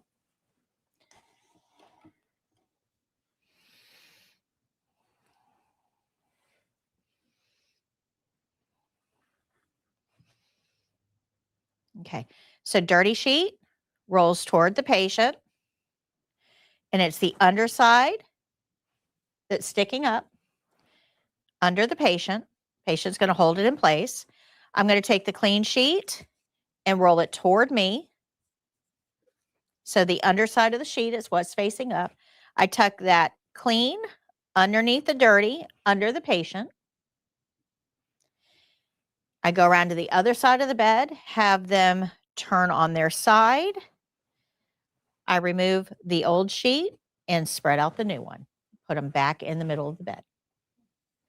So all we're doing is changing that bottom sheet a half at a time. This side of the bed, and then we go over and do this side of the bed. Never let the patient lay on a bare mattress. Thank you, Jake. Good? Good? Remember, we have talked about this. Nothing goes on the floor but shoes. So this is a problem for us. It's actually a bigger problem than you think. Because at home, when you're changing your sheets and you take the old sheets off the bed, where do you throw them? On the floor. Yeah. We don't even think about it. We just take the sheets off and throw them on the floor. You cannot do that in a clinical setting. Nothing goes on the floor but shoes. So in a clinical setting, we can't just throw those sheets on the floor, and we have to be careful not to let the clean ones touch the floor either. So where do we put them? Well, the problem is that we don't normally have hampers in the patient's room. We don't keep clean stuff dirty stuff in a clean environment in a patient's room. So you're not going to have a hamper in the room. In most cases, the hamper is going to be out in the hallway, and we don't want to be walking back and forth. So this becomes a problem. In a clinical setting, we go get a soiled linen bag. It's a light blue bag, stamped soiled linen. And we take that into the room, put our linens right in the soiled linen bag, or we put a chucks on the floor. Either one of these is fine. For the test, though, you will have a hamper right next to the bed. It'll either be at the end of the bed or right next to the bed. Just put your linens right in the hamper. In here, when you guys are practicing, Jake will have this set up for you. But we have a hamper. Yeah, this thing is dangerous. That will be right next to the bed. Okay, just throw your, and this thing is huge. It's so small when it's all, so you'll just throw the linens right into the hamper for the test. Good? Questions? Does it ever go on the floor? No. What's the only thing that can go on the floor? Shoes. Very good. In a clinical setting, we have a very special room for dirty stuff, and this is called the soiled utility room. So if you use that blue bag, we put the linens in the blue bag, and then usually they'll go into a special room called a soiled. This is just for dirty stuff. Never take clean stuff into this room. Good? The blue bag. Blue bag. Can I put that on the floor? You can put that on the floor. Yep. You just can't put the linens on the floor. So I put the linens in the backpack. Can I rest it on the floor? You can. I don't like it because of our rule. Nothing goes on the floor, but for your purposes, it's fine. It's fine. That blue bag is like the original Tide Pods. We've had these things for like 40 years. The whole bag goes in the washer. Nobody takes the linens out, shakes them out to make sure there's nothing in there. So if you take the sheet off the bed and there's a hearing aid in there and you didn't catch it, that hearing aid's going to go through the washer and dryer. Dentures, earrings, cell phones, all kinds of stuff end up in the washer and dryer, and it will destroy them. It will. So be very, very careful. Make sure that when you're changing an occupied bed, there's nothing foreign in those sheets because nobody else is going to catch it. We used to have laundry like right in every facility. That used to be like a whole thing. Like your normal nursing homes would have a laundry center there. Most of the time now they outsource it.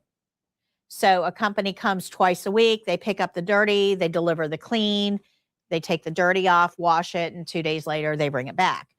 Most places now have outsourced this. Well, back when we had laundry people, they would take the linens out, shake them out, and put them in the washer and all of that. But there were a huge number of needle sticks occurring.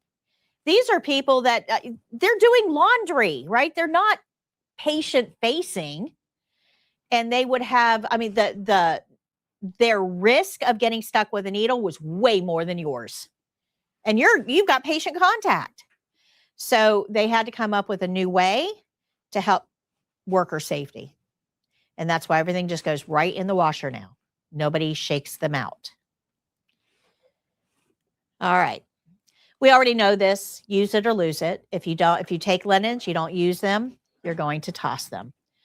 All right, so now let's look at scoot and roll. And I'm going to go through this really, really quickly. Basically, the patient always needs to be in the middle of the bed. You cannot rely on side rails to keep them there. Side rails are a restraint. Side rails require a doctor's order to use. You are not allowed to use side rails. And that's because the potential for abuse is way too high. Way too high. When you have a baby, you put a baby in a crib. That baby gets to be about a year old. What do they start doing? Climbing out. Is that crib now safe? No, we take them out of the crib and we put them in a toddler bed, right? So once somebody has mobility, this is it's not a prison. They will get out.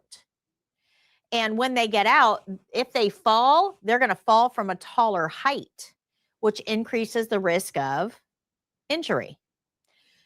Side rails are the same thing. This patient has mobility. If we put the side rails up and they try to get out and they fall, they're going to fall from a taller height, which increases the risk of injury. So we don't use side rails for safety. We don't need them.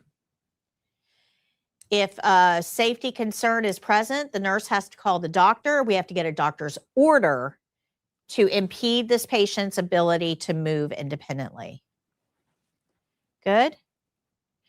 Side rails do not keep your patient safe. What does? Keeping them in the middle of the bed. You do this yourself without even thinking about it. When you're laying in bed and you want to roll on your side, you don't just roll on your side. You shift your butt so that you're in the same spot you were a minute ago, just facing a different direction. So you lift and shift. Well, when we're working with patients, we're going to do the same thing, but we're going to do it in 2 steps. You can do it in 1 because you are able to move your whole body the way you need to. But when we're working with somebody else, we're going to scoot them toward us. That's the shift. And then we're going to roll them on their side. So they're in the same place facing a different direction after the turn. Now, the reason that side rails aren't used routinely is because of this. You see this? This happens several hundred times a year. Side rails kill patients at an alarming rate. So side rails have to have a doctor's order. We have to prove that we need them, that we can't enforce safety in any other way, because you put side rails up thinking your patient is safe and they try to get out of bed, they're likely to die if they get trapped. Side rails do not help with overall patient outcomes because they ultimately make the patient weaker. A weaker patient means if they try to get up on their own without help, they're going to fall. That's a negative patient outcome. So a much better option is to answer the call light promptly. When they hit the call light, we go in and we help them with whatever they need help with, not force them to stay in bed. Okay. Now, an upper rail, this is not a side rail. This doesn't impede your patient's ability to get out of bed. This not being up still allows the legs to get, this patient can still get out of bed any way they want to. This is a positioning rail or a half rail. This is okay. Now, if I raise this one up, that becomes a side rail. That's a no-no. Most facilities don't even have these on the bed. If we get an order for side rails, we have to call maintenance and have them install the side rails on the bed for us. They can't even leave them there because they don't trust us. And they don't trust us for good reason. Because night shift, we'll put side rails up to keep our patients in bed so that we can go sit in the break room and play poker. Yeah. They don't trust us. And they shouldn't. They shouldn't. So positioning rails are not side rails. Best way to keep your patient safe? Keep them in the middle of the bed. Middle of the bed is your safe zone. That is your safe zone. So when you're doing this skill, okay, changing an occupied bed, if the evaluator looks over and sees that patient too close to the edge of the bed, that's going to trigger a safety concern for them. So I don't want you to think, well, I did that step. I scooted the patient toward me and I rolled them on their side. I did the step, but you didn't do it well enough to ensure the patient's safety. It's not just about checking a box. It's about being effective. So when you roll the patient, make sure they're in the middle of the bed. Good? Okay. So when a patient's been turned on their side, if you don't scoot them towards you first, this is what ends up happening. Do you think that patient feels safe? No. So we have to make sure our checkpoint here is to keep the resident positioned at a safe distance from the edge of the bed at all times. So that's what we're being graded on here. So to do that, we're going to scoot them toward us first. And for this skill, we can just ask them, can you scoot toward me? Makes it easy. And then you're going to roll them so they're facing away from you, always away from you, making sure they're in the middle of the bed. So when you roll them, take a second look. Are they in the middle of the bed? If not, reposition. Ask them to scoot back towards you. Do what they can move as directed. Our care plan says they just can't get out of bed. So have them readjust. You have to provide safety without side rails for the test. Good? Questions? All right. Oh yeah, that's the one that I have to fix. Sure. Well, right now in the health, we don't have enough people, Right. so it's hard to, personally, put them in the middle of the bed. That happens a lot, all the time. They are really heavy, even old people, Mm-hmm. and they got like, I don't know how to say it, stuck. And sometimes they don't help. Like you call for help and you don't have help.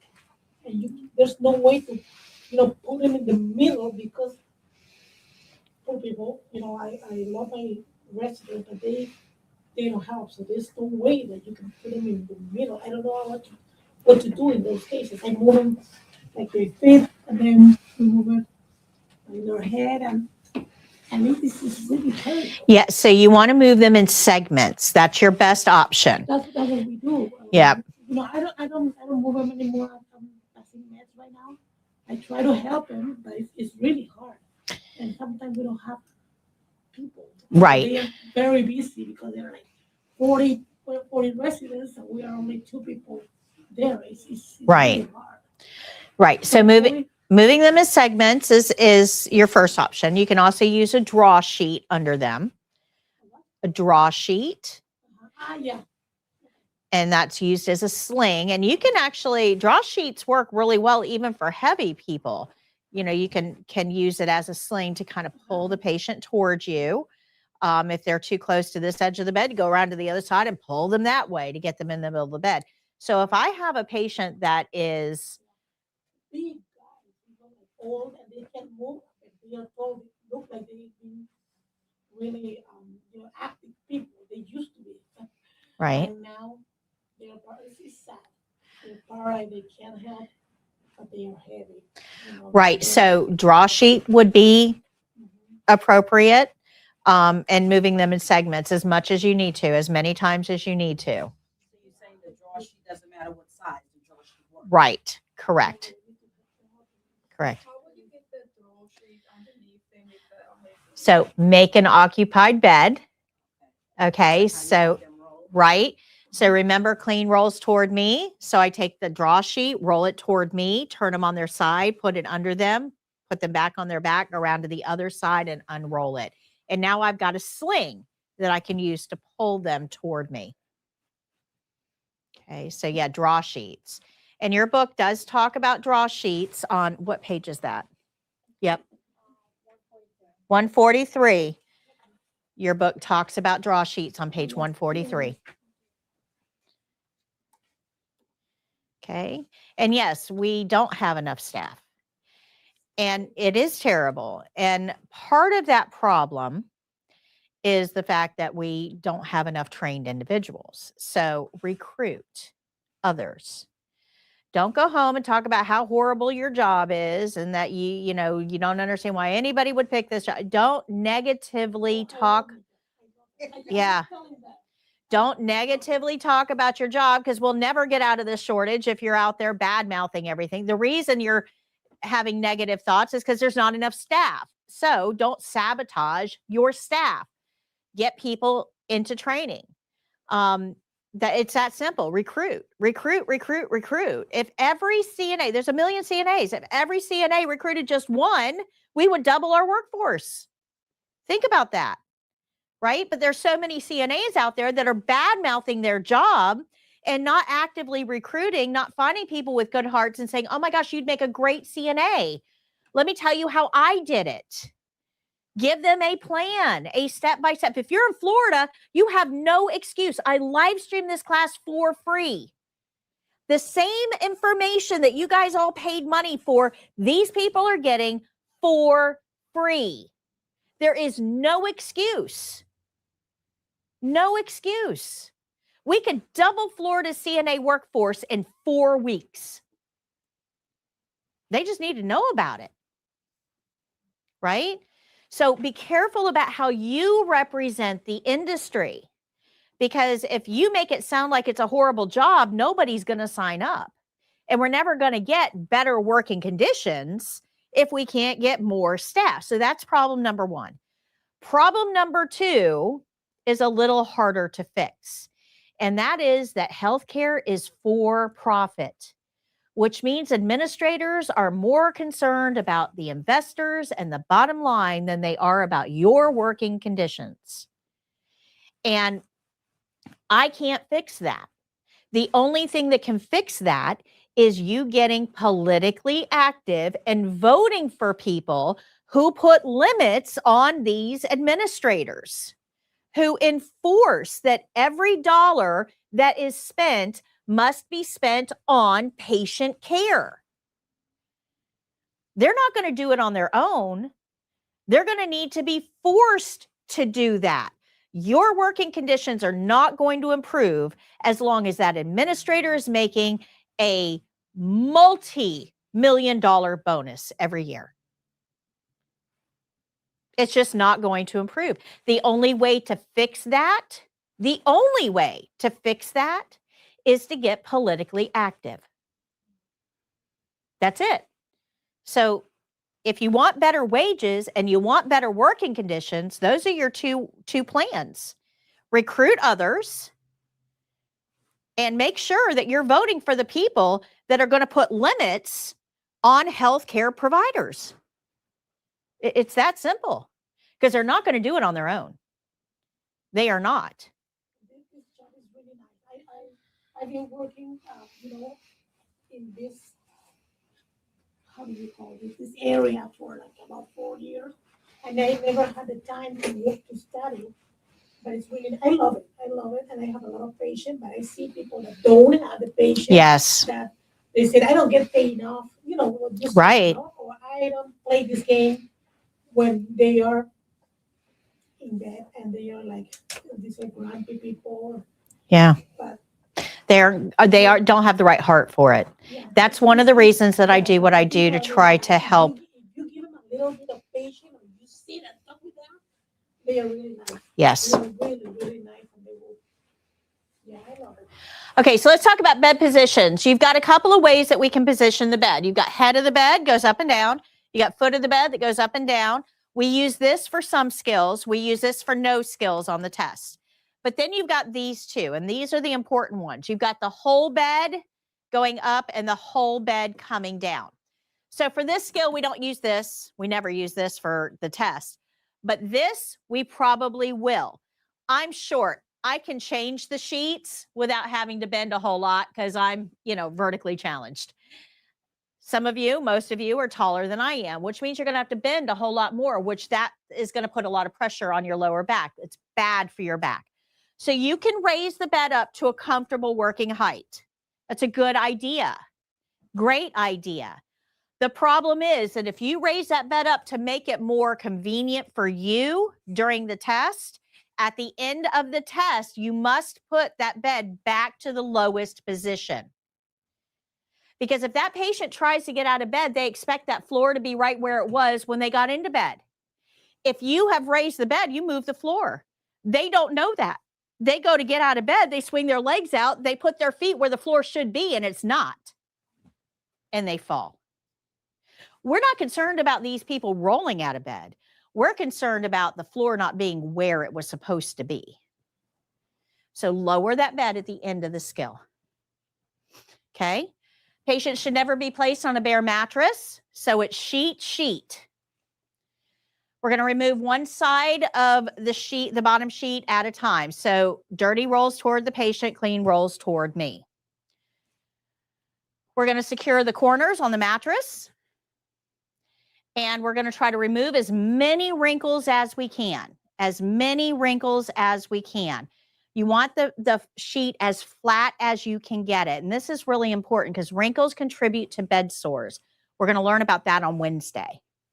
So we want that sheet as flat as, now I know there's a body in the bed. You're not going to get it perfect, and that's okay, but you don't want it to be a huge bird's nest under the patient.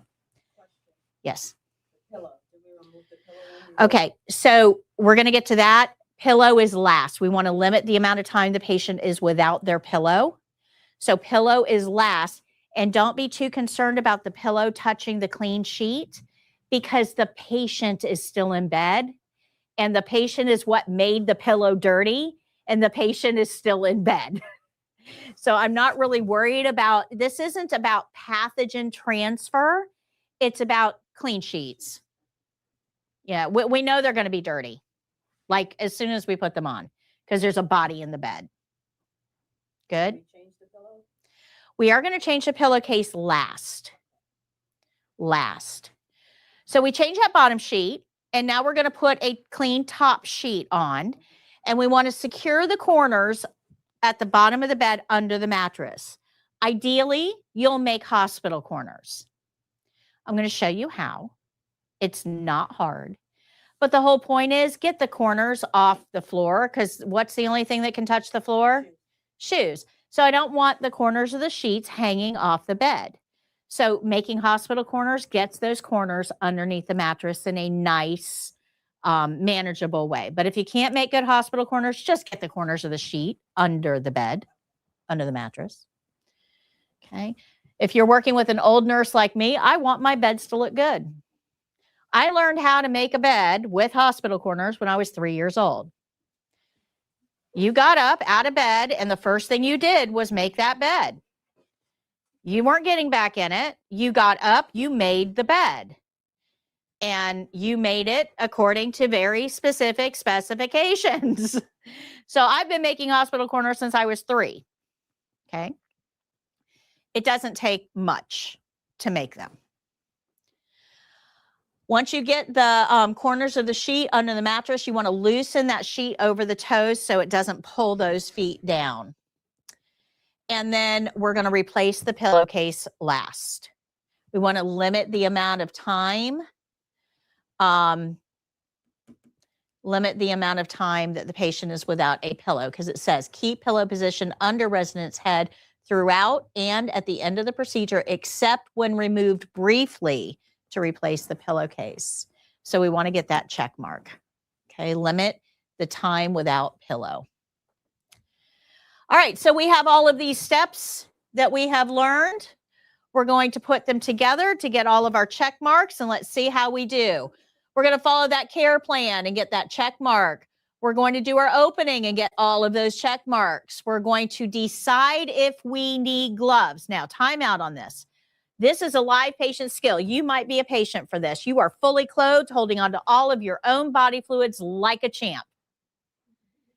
Chances are for the test, I will not need gloves. She is my patient. In a clinical setting, your patient probably looks like this. They're wearing a hospital gown and not much else. So I'm going to be up close and personal with some of their dangly bits. I'm going to need some gloves. There may be some stuff on the sheets. I'm going to need some gloves. If I'm not sure what's under the patient, I'm going to wear gloves. But for her, fully clothed, don't need it. Got it? Okay, so we'll do our opening. We'll discuss, or we'll figure out if we need gloves. We're going to use a barrier on the table. We're going to use a privacy blanket so that our patient's not uncovered during this skill. We're going to follow our linen rules and not hold them against our uniform and not put them on the floor. That's a big one on this. Keep the patient in the middle of the bed at all times to get those check marks. We're going to follow our occupied bed steps. Now, remember the last one, there were only a few black check marks here. Do you see how much we're getting graded on for this skill? This skill is skills specific heavy. A lot of checkpoints here for us to get. And then we're going to do our closing. Once we do all of that, we'll get a perfect score. I'm going to show you what this looks like, but I want you to remember that this care plan is only for this patient, not this one. She gets out of bed. She goes to bingo. I change her bed when there's nobody in it. This guy, he is stuck in bed, right? I do change his, but he needs a draw sheet under him because he's way heavier. So I need to do a draw sheet under him. And we do it the same way we do the bottom sheet. This one, this guy, he's good. He's got dementia. He's good. I just tell him, get up out of bed, and I change it. Okay. Every patient's going to be different, require a different care plan. Good? All right, Jake's going to show you this skill. I'll get the lights.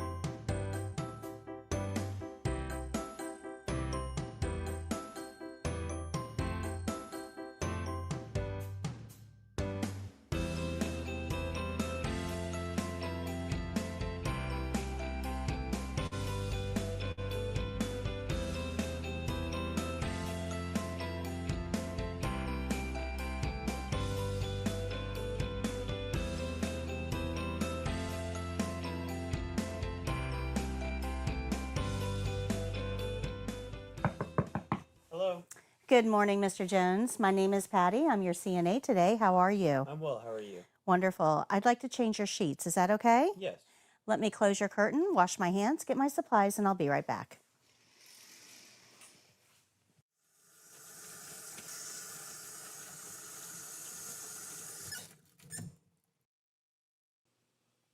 After washing my hands, I'll get the supplies I need for this skill.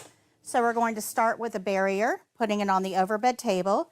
This gives us a clean place to put our clean supplies. And then to make a bed, we're going to need a pillowcase, a top sheet, a bottom sheet, and a privacy blanket.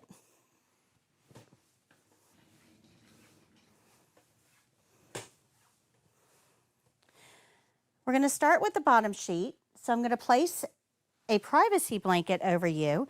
This is going to help keep you warm and provide some privacy as we do this skill. So I'll spread this out, being careful not to shake it or snap it, and lay it in place. I'm going to pull your top sheet all the way down, and we'll remove it from the bed, wrapping it in a ball so that the trailing edges don't contaminate other surfaces. We're going to lay this on an unused part of the barrier on the table. Mr. Jones, can you scoot your whole body toward me? And then I'm going to ask you to roll to that side so you're in the middle of the bed. Thank you. We're going to remove the sheet from the top and the bottom of the bed, and we'll roll this toward the patient. Dirty always rolls toward the patient. And we're going to tuck this in under the patient's body, all along the length of their body.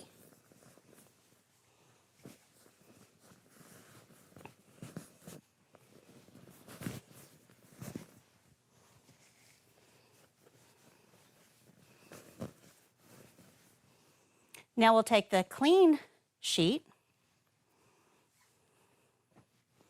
unfold it, and spread it out on the mattress, being careful not to shake it or snap it or let it touch the floor. We'll secure the corners.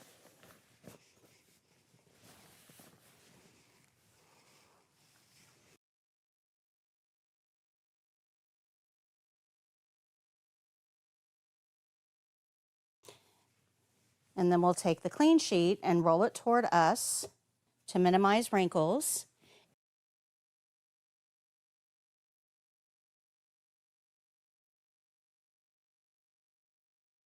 And then we're going to lift the bottom sheet and tuck this clean sheet underneath the bottom sheet, all along the length of the body.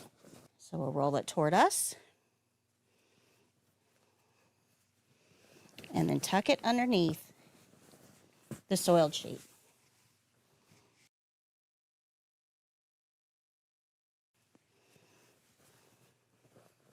You want to minimize the wrinkles that are under the patient.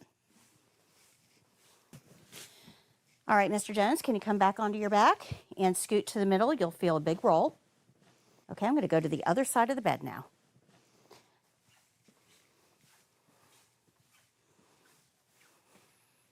Can you scoot toward me, please? And then roll on your side so you're facing that direction. Thank you. We're going to remove the bottom sheet from the bed, rolling it in a ball.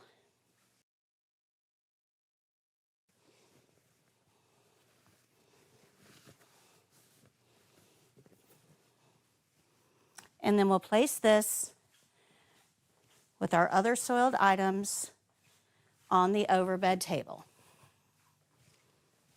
We'll stretch out the clean sheet.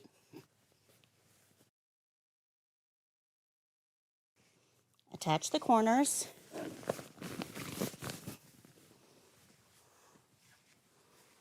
Minimizing the wrinkles underneath the patient.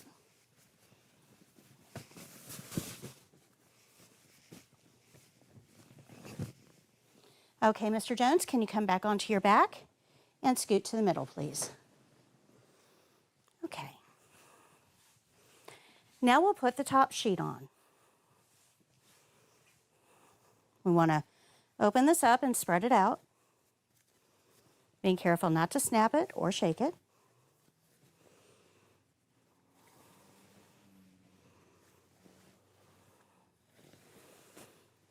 We'll lay this over the patient.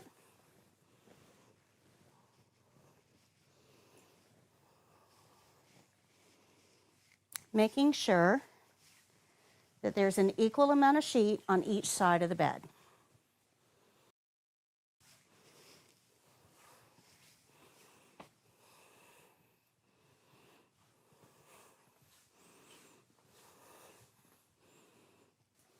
And then we're going to tuck the sheet under the mattress. So we'll lift the mattress and pull the sheet so that it's flat under the mattress. We're going to come down about a foot from the end of the bed, pick it straight up. You'll see a triangle here, and tuck in the bottom.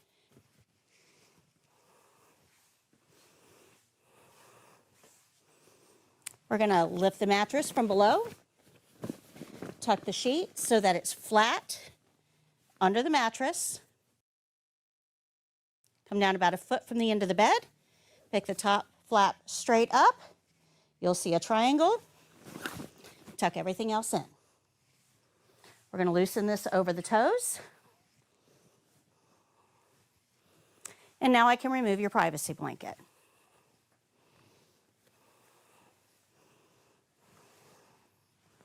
I'm going to roll this into a ball and place it with our other dirty items. Mr. Jones, can I take your pillow? I'll bring it right back. We'll remove the pillowcase by holding the pillow and sliding the pillowcase down. We're going to place this with our other soiled items and put the pillow on the table. We'll take the pillowcase, scrunch it all the way up to the corners, and the tag side of the pillow will go into the pillowcase. So we'll stand it up, slide the pillowcase over the pillow, hold the whole pillow and pillowcase, and slide the sides down. The opening of the pillowcase is going to face away from the door. Mr. Jones, can you lift your head up for me? Thank you very much. Are you comfortable? Yes. Let me dispose of my supplies, and I'll be right back. These are going to go into dirty linen. And then we'll dispose of our barrier.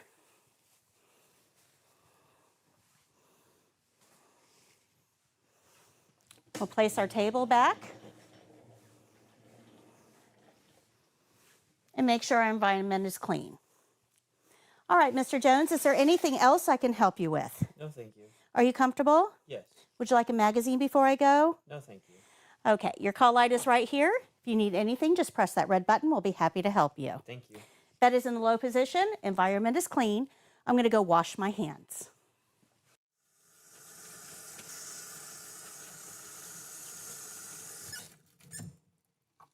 After washing my hands, I'll review the care plan, make any corrections, and tell the evaluator my skill is done.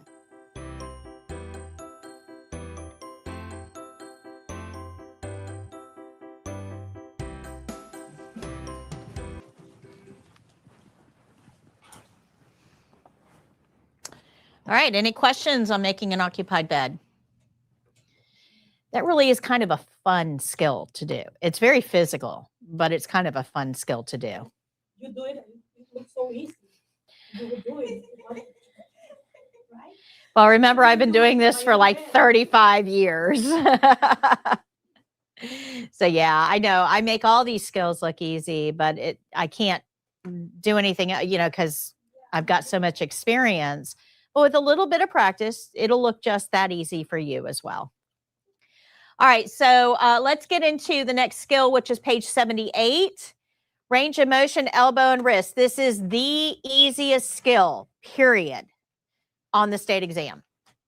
The easiest skill. Now, we already know range of motion. We learned range of motion shoulder on Wednesday. This follows the same pattern. So these are our principles. They're all spelled out for us here. Nothing new to learn. we already know everything about range of motion, but we're going to review it. Down here is your test specific information.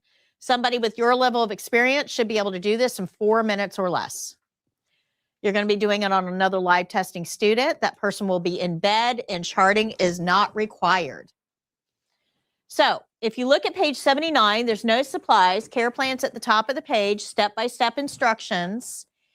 And here's our care plan. It says provide the following range of motion exercise to the resident's right elbow and right wrist.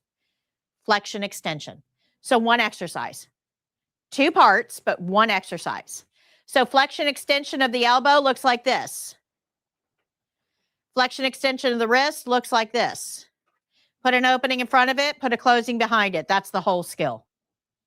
That's it. Easiest skill there is. Tells us to do 3 repetitions of each exercise and the resident's not able to help with the exercises. So we know all the principles we need to know to do this. Let's review range of motion. Remember that our care plan is going to tell us what body part, what exercise, and how many repetitions. We just follow that recipe. That's it. That's all we have to do. So, yep. So we're going to support from below as we lift. We're going to move slowly and smoothly and return all the way to start. Flexion extension is up, down, which we already know. Abduction, adduction, not on this care plan. Rotation, not on this care plan. And we're going to ask about discomfort as we do it. So this skill looks like this. Hi, Miss Jones. My name is Patty. I'm your CNA today. I'm here to do some exercises. Is that okay? Close curtain, wash hands. Right arm, because that's what our care plan said. So it'd be on that side of the patient, working on that one. The elbow goes up and down. Keep the elbow on the bed. So up and down 3 times because our care plan said to do it 3 times. So 1, 2, 3. And then we're going to do the wrist 3 times. So we're going to bring the arm up, keeping the elbow on the bed, and we're going to go forward and back. 1, forward and back, 2, forward and back, 3. Right. Well, it says that they're not able to do the exercises, so we're going to do them for them. Nope, because we're not doing it doesn't matter whether the wrist is or the fist is facing forward or back. Doesn't matter. Doesn't matter. Let me back up. When I'm introducing this to the patient, before I do any motion, I want them to know what I'm doing with them. So I always put these explanations in commonly used examples. Like, remember with the shoulder, range of motion shoulder, I said to lift the arm or extend the arm like you're asking a question and bring it back down, bringing it out to the side like a snow angel and bringing it back. So I'm always introducing this in ways that the patient understands the motion. Well, this is make a muscle. You ask any 7-year-old kid to make a muscle, and this is what they're going to do, right? So it's a very common make a muscle. We're going to do that 3 times. And then for the wrist, I say rev a motorcycle. Well, you don't rev a motorcycle like this, right? So I turn the fist forward and rev a motorcycle. So that's why you saw me do that, because I'm explaining that. It's the same motion, but because I'm explaining it to the patient, rev a motorcycle, I put it in that natural position. Okay. Along the way, we're going to ask about pain. We'll use all of these principles to get all of this checked off. So we're going to read our care plan. We're going to do our opening.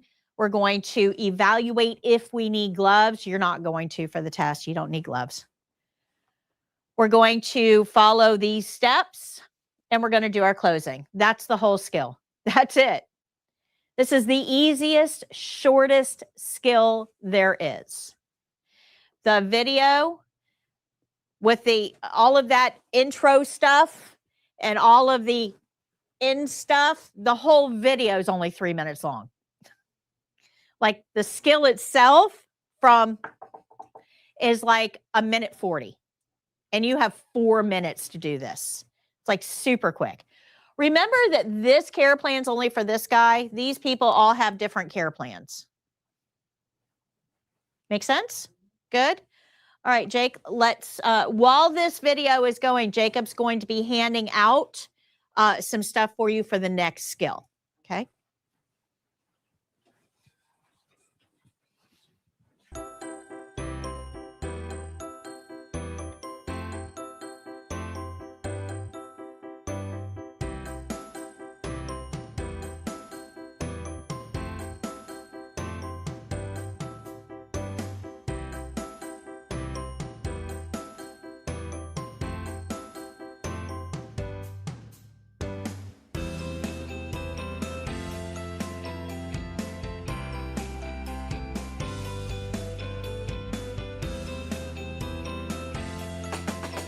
Hello.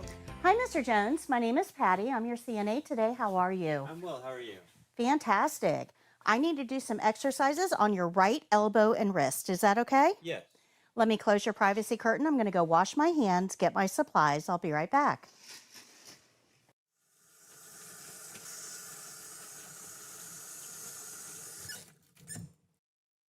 Okay, now that I've washed my hands, I'm going to have you extend your arm out, palm up. I'm going to do all the exercises. All you have to do is let me know if there's any pain or discomfort. I'm going to bend your wrist up towards your shoulder like you're making a muscle, and we'll do this 3 times. So all the way up and all the way back to start. Up and all the way back to start. Feel okay? Yes. One more. Up and all the way back to start, making sure the elbow is on the bed. Now we're going to move on to the wrist.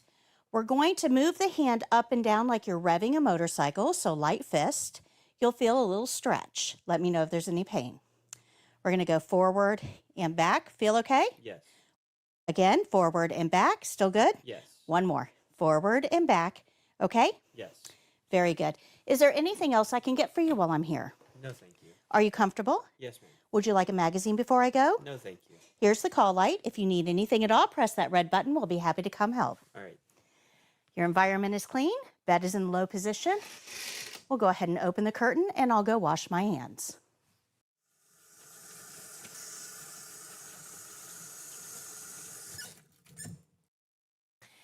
After washing my hands, I'll review the care plan, think about my skill, make any corrections, and then tell the evaluator my skill is done. Hey, lights.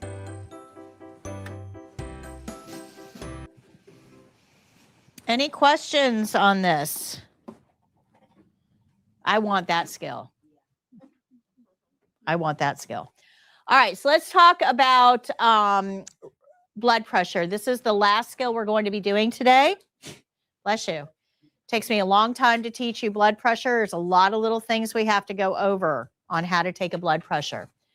Page 56 has our notes, but I want you to notice the heading at the top. Non-tested skills. So this skill is not on the state exam for Prometric. You will not have to take a blood pressure, not a manual one, not an automated cuff. You do not have to take blood pressure on the state exam. That doesn't mean you don't have to know how to take a blood pressure. You will need this in a clinical setting, but you also need this for the written test. The written test may ask you questions on the technique for blood pressure. Okay, so we have to cover this. Good. All the notes that we're going to be going over are there on that page. So if you remember this from Pulse, do you guys remember this? Right? If we have a garden hose and we turn that water on, the hose expands and gets bigger. And then we turn the faucet off and the hose kind of collapses.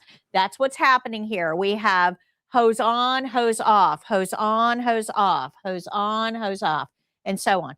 This creates those waves. Now, when we took a pulse, we pressed down on this and we felt those waves under our fingers. So we know they're there. We felt them and we counted them with pulse. That's not what this skill is about. This skill does not have counting. Counting is pulse. What we want to do is find out how much pressure is inside this artery when a wave is moving through, when the faucet's on. How much pressure is inside this artery in between the waves when the faucet is off? Instead of faucet, it's the heart. When the heart contracts, it pushes out a wave. How much pressure is inside the artery when the heart contracts? Asia, passed in November because of you. I still watch for tips. Oh, congratulations. Great job. And thank you so much for tuning in. We really appreciate it. What a beautiful photo, too. All right. So in between the waves, when the heart relaxes, when it's not pumping, in between pumps, we want to know how much pressure is in there. Okay. And these are our two numbers of our blood pressure. When the heart contracts, which is systolic, and in between contractions, which is diastolic. Good? Okay, so if I were to cut open a cross-section of an artery, this is what it would look like. A wave of blood is when the heart contracts, and in between the waves is when the heart is at rest. Systolic is when the wave is there. Diastolic is in between the waves. The way that we record this is systolic over diastolic, or top number over bottom number. Top number's always higher because there's always more pressure when the heart is squeezing. So it's not 80 over 120. It's 120 over 80. Top number over bottom number. Good? Good? All right. The way that I remembered this when I was learning is I just remembered systolic for squeezing. So when the heart is squeezing, that's the systolic. That might help you guys. So we have to have some normal values here. If we're going to report abnormal, we have to know what normal is to be able to recognize abnormal. So normal for the top number, or systolic, is between 100 and 119. This is our normal value. Normal for diastolic, or bottom number, is between 60 and 79. So in a perfect world, our patient's blood pressure would always be the top number somewhere here and the bottom number somewhere here.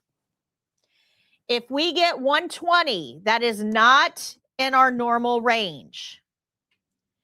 If we get 80, that is not in our normal range. It's just outside of the range. So what would we do with that blood pressure, 120 over 80? We would let the nurse know that's correct.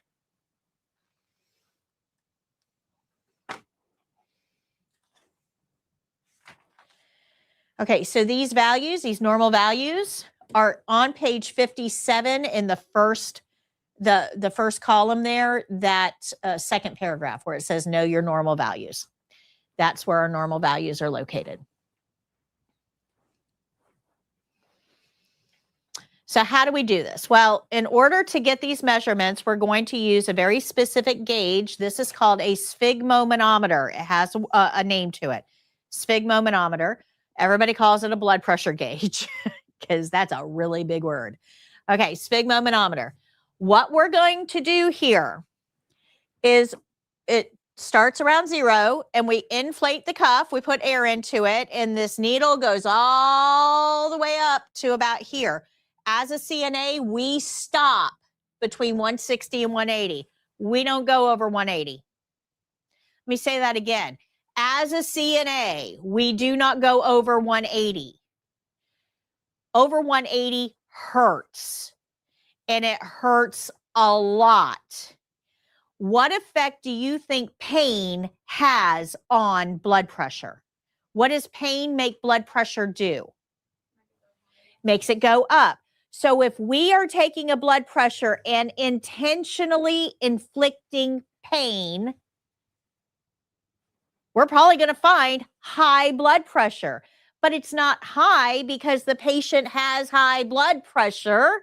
It's high because we're inflicting pain. Got it? So CNAs only go up to somewhere between 160 to 180 because CNAs are not trying to find abnormal readings. We are trying to verify normal.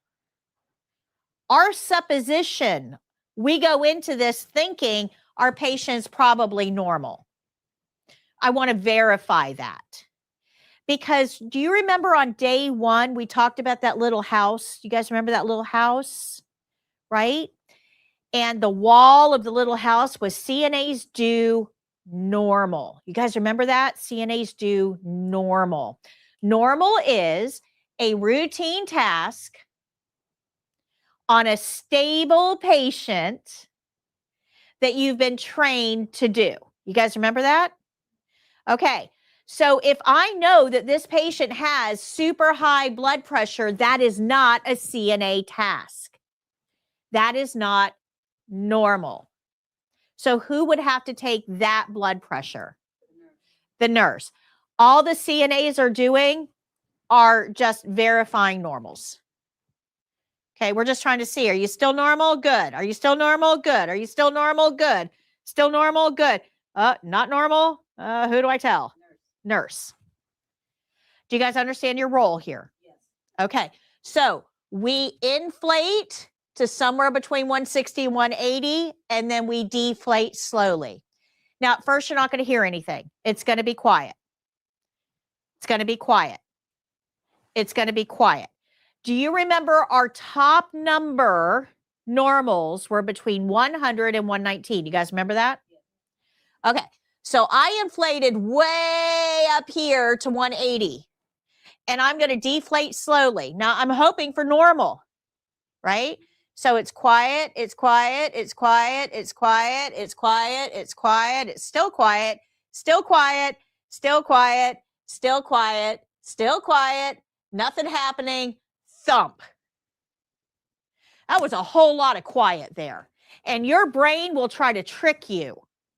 Your brain will say things like, I don't know what I'm doing. I must have missed it. I got this completely wrong. You didn't get anything wrong. You haven't missed anything. The show hasn't started yet. That's like walking into a movie theater 2 hours before the movie and thinking, oh, I must have missed it. Hasn't started yet. So your goal here is to turn your brain off. We are going to inflate and we are going to deflate and we are going to listen the whole way. No matter what your brain tells you, you're going to listen the whole way. Got it? Super important that you understand that because most students talk themselves out of the blood pressure. So we inflate, we deflate, and it's going to be quiet. So when we get wherever the top number is, you're going to hear a thump.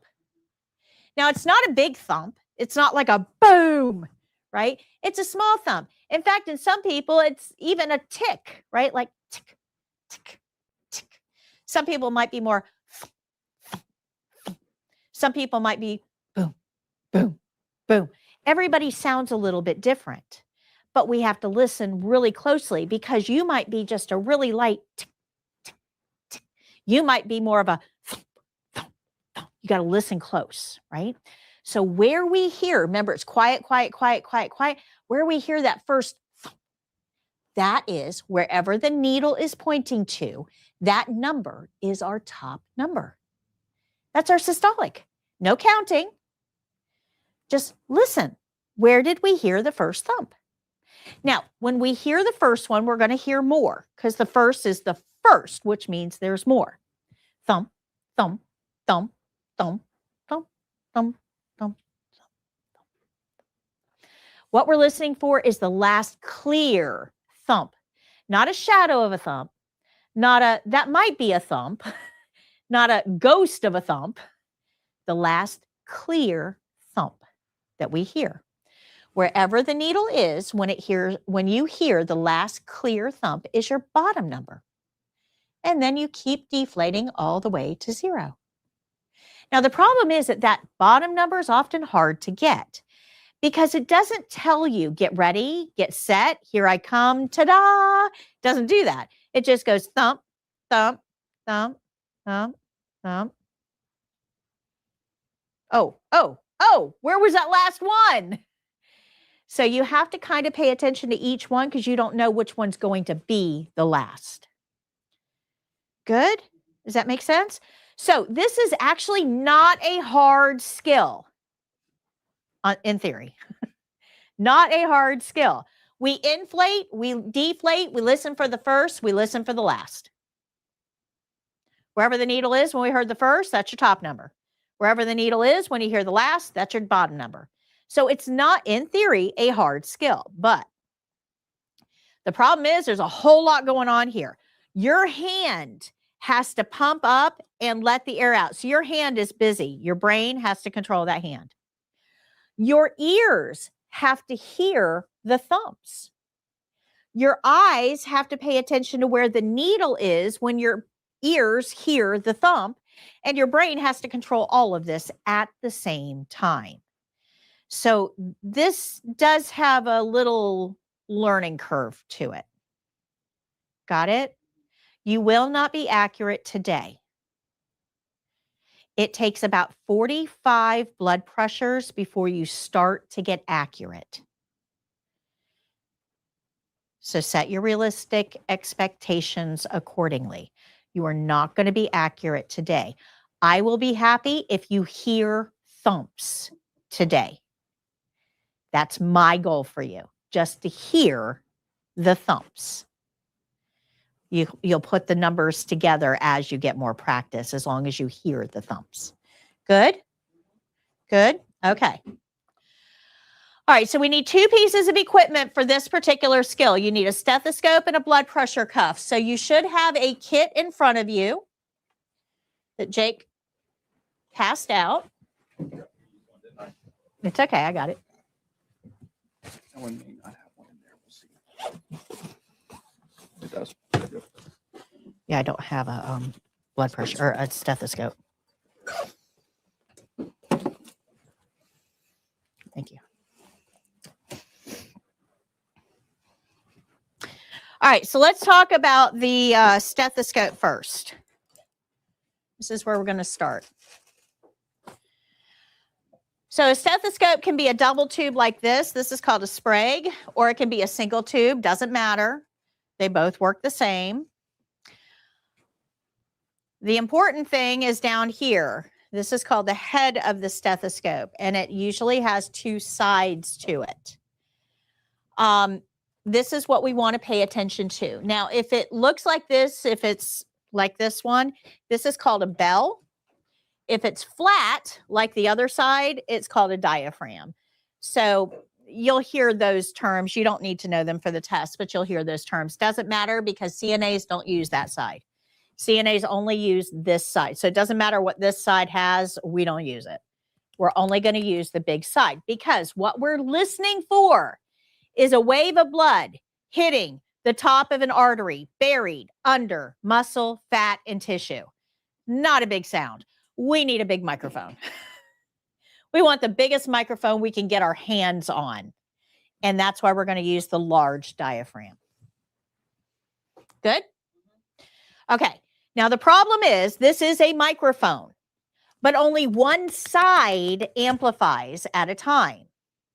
So I want what I'm listening to be amplified, but I don't want this side to pick up all this extra noise and amplify that. So only one side of this is on at any given time. We have to tell the stethoscope which side we want to listen to. And this whole thing, this whole head turns. This whole head turns. This whole head turns. So on your stethoscope, there is most likely a little dot, a little colored dot. You want the large diaphragm to be facing the same direction as that dot. That dot is your on side. So if your large diaphragm is not facing the same direction as that dot, you just turn the whole thing. Good? Good? Okay, this is the dot I'm talking about. you see how this one, the large diaphragm, is not facing the same direction as that dot? I would want to flip this whole thing around. I would want to flip that whole thing around so that the large, just flip the whole thing so that large diaphragm is facing up. Good? Make sense? Everybody with me? Okay. The reason that I bring this up is because if you go buy a set, if you go to Amazon or you go to a big box store and you buy your own stethoscope and blood pressure cuff, chances are it's not going to be set up the right way when you get home. You'll go to listen and you're not going to hear anything and you're going to think, oh my gosh, it's broken. It's not broken. Just flip your diaphragm. Okay. Now, the most common mistake with stethoscopes is this, the ear tips. Everybody puts these in backwards. I don't know why, but everybody always puts stethoscopes in backwards. So we want to talk about that. Stethoscopes have earpieces, and these earpieces are usually already set up. But if you buy some, they may be straight. They may look more like this. See how that's straight? Your ear canals are not like this. We want to turn these. So you just hold the chin strap and you turn them just a little bit. We want them to face slightly forward like this. Doesn't matter, because if they're face the right, we're going to turn the whole, you can just turn the whole thing around. Okay, so just, they have to face too much, a little too much. Should look a little bit more like this. Like this? Yeah. Little too much. That's good. That's good. Little too much. Good. Okay. All right. So when we put these in, you're going to see, you're going to be able to fine tune it in just a minute. You're going to fine tune it. When we put these in our ears, you want to make sure that they face, let's go here, hold on. They face forward. So when you put these in your ears, you want to make sure they're facing away from you. So put them in your ears and then very gently tap your diaphragm. You guys hear that? Okay. Now take them out. I want you to flip them around backwards. Just flip the whole thing around so they're facing you now and put them in and do the same thing. Now tap your diaphragm. And you won't be able to hear as well. Do you guys see that? I did hear something. Then you have to adjust. If you're only here, so turn it back around so it's facing away from you. Put them in. They should fit well. Tap your diaphragm and you should be able to hear both sides. If you can't, then adjust your ear tips a little bit. Okay. Yeah, it's a little too much. Little too much.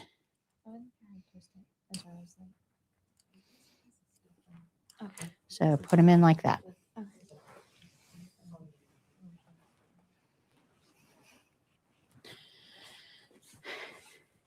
If you put these in backwards, you're not going to be able to hear the little tiny thumps that we need to hear. This is the #1 mistake that students make when they're doing a blood pressure. Remember I said there's a lot going on, right? Your hand, your ears, your eyes, a lot going on. So when you put that stethoscope in, you might not pay attention to which way it's facing. You might put it in backwards by accident, and then you can't hear anything. And you might think, oh my gosh, I'm not getting this. I don't understand. I'm not hearing anything. If your brain says that, I don't hear anything, the first thing that you should think about is, did I put my stethoscope in right? Okay. We owned the retail store, the only scrub store in the county for 20 years. And we would sell blood pressure kits. We would sell stethoscopes, and people would buy really expensive stethoscopes. And they'd come back the next week and they'll go, it's broken. It doesn't work. And I would say, okay, can you put it in for me real quick? And they would put them in backwards. I would say, okay, take them out. And I would just flip it around and hand it back and say, okay, try that. And they would, and they go, oh, you fixed it. There is a right and wrong way to put these in. And I don't know why, but our brains always, for stethoscopes, we think it should be the wrong way. So be careful there. Good? All right. Common error. Okay, so now let's move on to the blood pressure cuff itself. There's a couple things you need to know about this as well.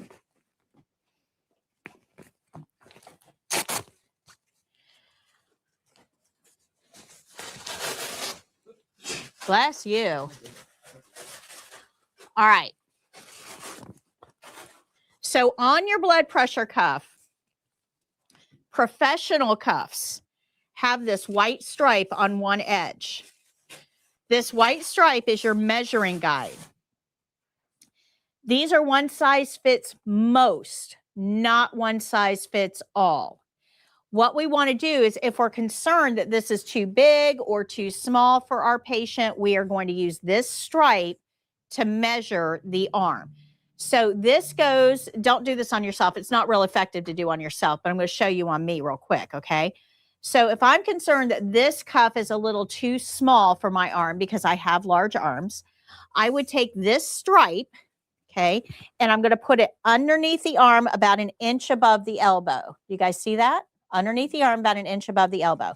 If I can't see either one of these corners, if I look straight down on it and I can't see either one of these corners, it's too small for my patient. If it wraps more than halfway around the arm, it's too big for my patient. Okay. So if you're concerned that this cuff isn't going to fit your patient, that's what this stripe is designed to do. Now, on the front of your cuff, you have a gauge. The gauge has a little clip on the back. You don't have to take it off. If it's already attached, that's fine. But if you buy one, it won't be attached. I need you to know how to do this. The bottom of the clip, if you press in on the bottom, it opens the top. There's a tab that you just slide that right up on. And that's where it lives. Once you get it in place, leave it there. That's where it lives. Super important as we go through the next couple of slides. Do not try to inflate your cuff unless it's wrapped around something. That's why we gave everybody a can here or a bottle in just a moment. But if you inflate your cuff and it's not wrapped around something, you can knock it out of calibration, which means it won't be accurate. All right. So now let's learn how to read this dial. Everything is marked in 20s. We got 20, 40, 60, 80, 100, 120, and so on. The big lines in between are your 10s. So this is 20, there's 30, 40, 50, 60, 70, 80, 90. Even though they're not marked, we have to work out what they are. So the big marks are 10s. The little teeny tiny marks in between are 2s. So if this is my line for 60, this is 62, 64, 66, 68, and 70. Got it? You know how to read it now? Okay, here's the problem. We inflate. This counts up. We inflate. As this needle comes down, it's coming down these numbers backwards. Okay? So if we hear something here, right, we're reading this backwards. So a lot of people will go 142, 144, 146. No, it's the other way. It's 140, 138, 136, 134. Remember, we're counting down, not up. Make sense? The needle goes up, but as it comes down, that's when we're looking for the numbers. So remember, this needle is going backwards, is counting down. Does that make sense? Everybody got it? Okay. It's a very common mistake with blood pressure.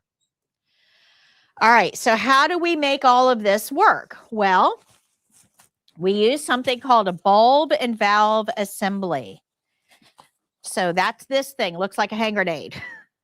Bulb and valve assembly. So go ahead and wrap your cuff around your can. And you want to hold it. You'll have this extra flap sticking out. Okay. Just wrap that around. Hold it in your non-dominant hand.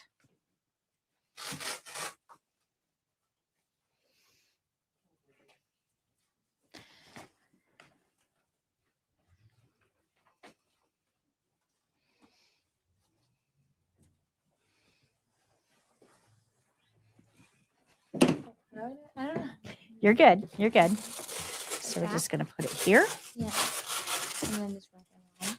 Yep. And the Velcro is going to stick it together. And then it places on the outside. Yep. And you're going to just wrap this flap around the back. Are you right-handed or left-handed? Right. Let me have your left hand.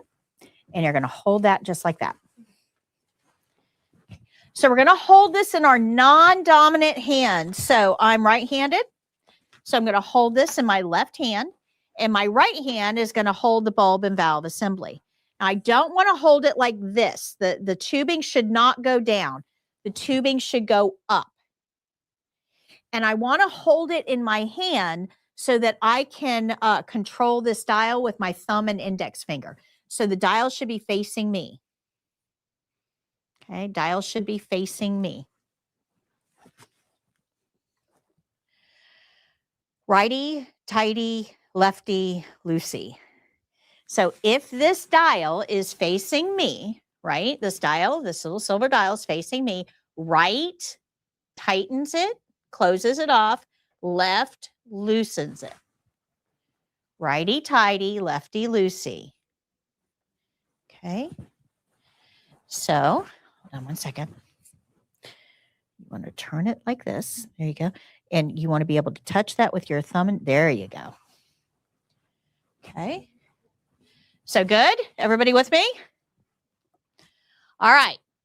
So we're going to turn that little dial to the right, and then we would squeeze our bulb until that needle gets up to 160, 180. And then before you do it, very, very small movements. Very small movements. We're going to turn that dial to the left ever so slightly. If you go, woo, that needle's going to go, woo, and you're not going to get any numbers. Okay, so we turn the dial to the right just until it stops. Don't tighten it. Turn the dial to the right, pump up so our needle goes up to 180, and then ever so gently turn that dial to the left until that needle starts to come down. You are in control of that needle. If that needle slows down or stops, that's you. You got to open it more. If that needle is going too fast, that's you. You've got to close it down a little. You are in control of the speed of the needle. Okay? All right, Jake, I'm going to need a close-up. Okay. Actually, let me come over this side. Yeah. Yep. Hold on. I'm going to show you what it should look like. Okay. Can you guys see the screen? Okay. Do you see how my hand is on this silver dial? My fingers? You guys see that? Okay. Hold on a minute. Let me get that tubing out of the way. Okay. So what I'm going to do is I'm going to turn this just until it closes, not tighten it. I'm going to pump it up to 160 to 180. And then I'm going to turn it ever so slightly to the left so that needle starts to move. And that is the rate that I'm looking for. You see that needle? If it starts to move too fast, that's me. If it stops, that's me. I am in control of the speed of that needle with this little dial. This is what it should look like.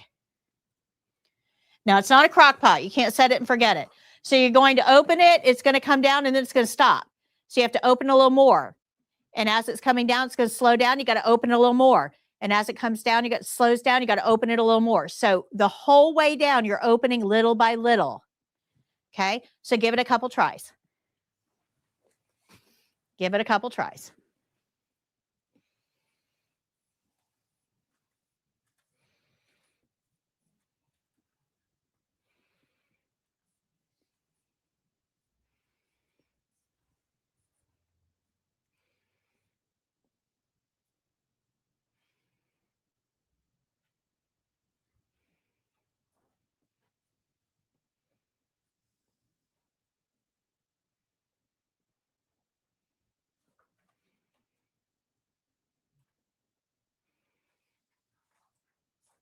You guys get a sense of how sensitive that little dial is? Okay, so now let me, if I can have your attention up here, I'm going to explain to you what's happening inside the body as we're doing this. I'm going to go through this quickly. Remember, this is not a tested skill. But if you're interested in knowing what these numbers mean, this is going to help explain that. So when I put air into the cuff and my gauge goes up, what that does is puts air into the cuff that squeezes inward on the muscles. And when we squeeze inward on the muscles, the whole point is to close off this artery. And when I close off the artery, now I'm not getting blood down. The blood has stopped. My heart did not stop. My heart is still pumping. My heart is still pumping, but the blood isn't able to go down through this artery. Good? Make sense? All right. So when I close off that artery, I've got waves stacking up like a toll booth waiting to go through. It can't go through yet because I've closed the road, but they're just stacking up. I'm going to let the air out very slowly using that dial.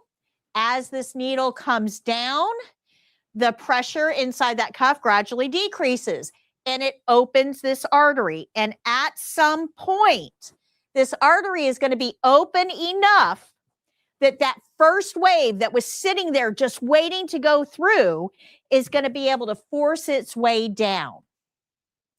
Now, as that wave forces its way down, I've got my stethoscope here. I'm listening. As that first wave goes underneath my stethoscope, I'm going to hear it thump. Where that needle is, when I hear that first thump, that first wave, that is my top number of my blood pressure. That means that the artery is just open, just barely wide enough for that first wave to get through. These thumps have a name. They're called Korotkoff sounds. So we heard the first thump with our stethoscope. This is where our needle was when we heard that first thump with the stethoscope. And this needle is pointing, there's 100, 102, 104, 106, 108. So our top number is 108. So remember that this is normal, 100 to 119. So good job. We got something normal. That's good. Now, if the first wave was able to make it through, the rest of them are all the same size, so they'll be able to get through too.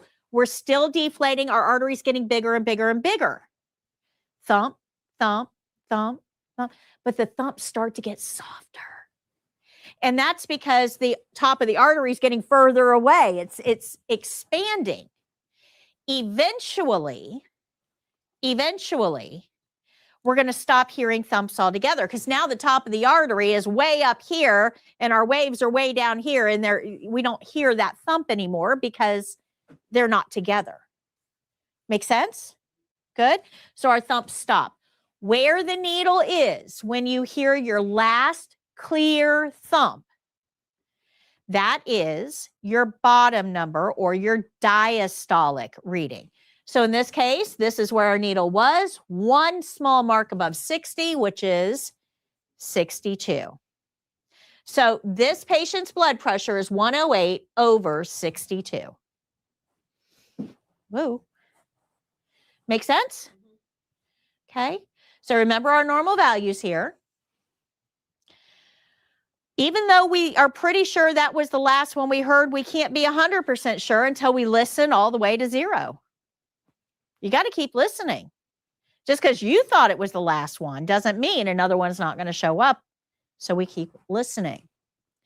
And once we get to 0, we can take our cuff off and then record our reading. So for this patient, our top number was 108. Our bottom number was 62. Good? Good? All right, so this is what we do. We inflate, we deflate, we listen for the first thump, we listen for the last thump, and then we record that. But let me explain to you really quickly about the thumps. So we're using the brachial artery. It is not in the middle. It is not in the middle. Your brachial artery is on the pinky side. So if you take your pinky and go up to the fold of your elbow, your brachial artery is going to be more in here rather than in the middle. If you're not over the artery, if I have a microphone here, you can hear me fine. If I put the microphone over here, it's not going to be as effective, right? We have to have our microphone over the artery. Make sense? Good. Have you guys ever had a blood pressure taken where somebody inflated the cuff, threw a stethoscope right there in the middle, and the needle went, woo, and then they give you numbers? Yeah, they made them up. They made them up. They did not take your blood pressure. They pulled numbers out of thin air. Yeah, this happened to me recently at a doctor's appointment. It keeps happening to me. Yeah. I told the doctor, I said, I'm sorry, but I think you need to recheck the blood pressure because I know what my blood pressure was before I came in, and that's not accurate. So, yeah. Don't be that person. Don't fake it till you make it. If you don't get it, have somebody help you. Good. These are people's lives we're playing around with. So to recap, we're going to inflate to 160 to 180. We're going to deflate slowly. We're going to listen for the first thunk and the last clear thunk. Those are our numbers. Any questions so far? Okay, before I let you loose on each other, let's go through page 57. These questions, page 57, you want to do these questions to make sure that you understand, because this is the stuff that could be on the state exam. So you want to make sure that you do these questions sometime. I'm not going to grade them. I'm not going to ask you if you've done them. I'm just telling you that this would be a good activity for you to do. Homework tonight is chapter 4. I want to talk about this really quickly. Chapter 4 is needlessly complex. It has a lot of stuff in it that's going to confuse you. When you're trying to read chapter 4, bless you, I don't want you to spend a lot of time trying to remember what body parts go with what body systems, how it works. That's not CNA level. What I do want you to know are the normal signs of aging for each one of those body systems. So we gave you an extra handout today called the pink sheet. You'll see the pink on it. That handout goes over the body systems on one side, and on the other side that has the face on it, the head, that gives you the normal signs of aging and how we can help our patients. Good.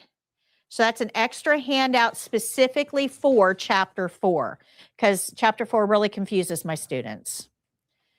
Now, the other handout is just your regular, where is it? Yeah, your regular review. This one, that's just our regular class review. But this sheet will help you. Now, these things here, this is how to handle emergencies. You need to know those.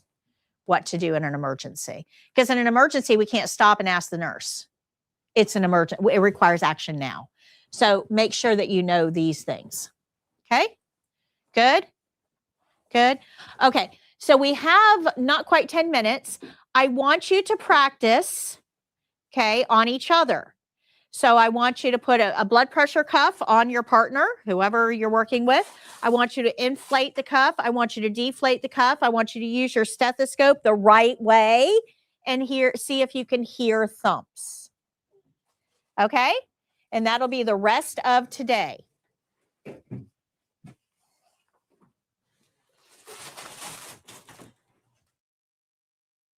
Off. Thank you. Okay. All right. Those of you who are joining us virtually, thank you so much for tuning in. Make sure you tune in tomorrow for our game show on our YouTube channel. It's For Your CNA. It's number 4, YOUR CNA. Hope to see you there. Compete for prizes and learn. Huh? At 11 a.m. Thank you, Eastern Time. And learn one of the frameworks that you're going to need to pass the written test questions on the exam. We will see you back here on Wednesday for Class 4, which is test registration day and our halfway point. So congratulate these students on getting halfway done. We're super proud of them. We'll see you next time. Happy caregiving. Bye.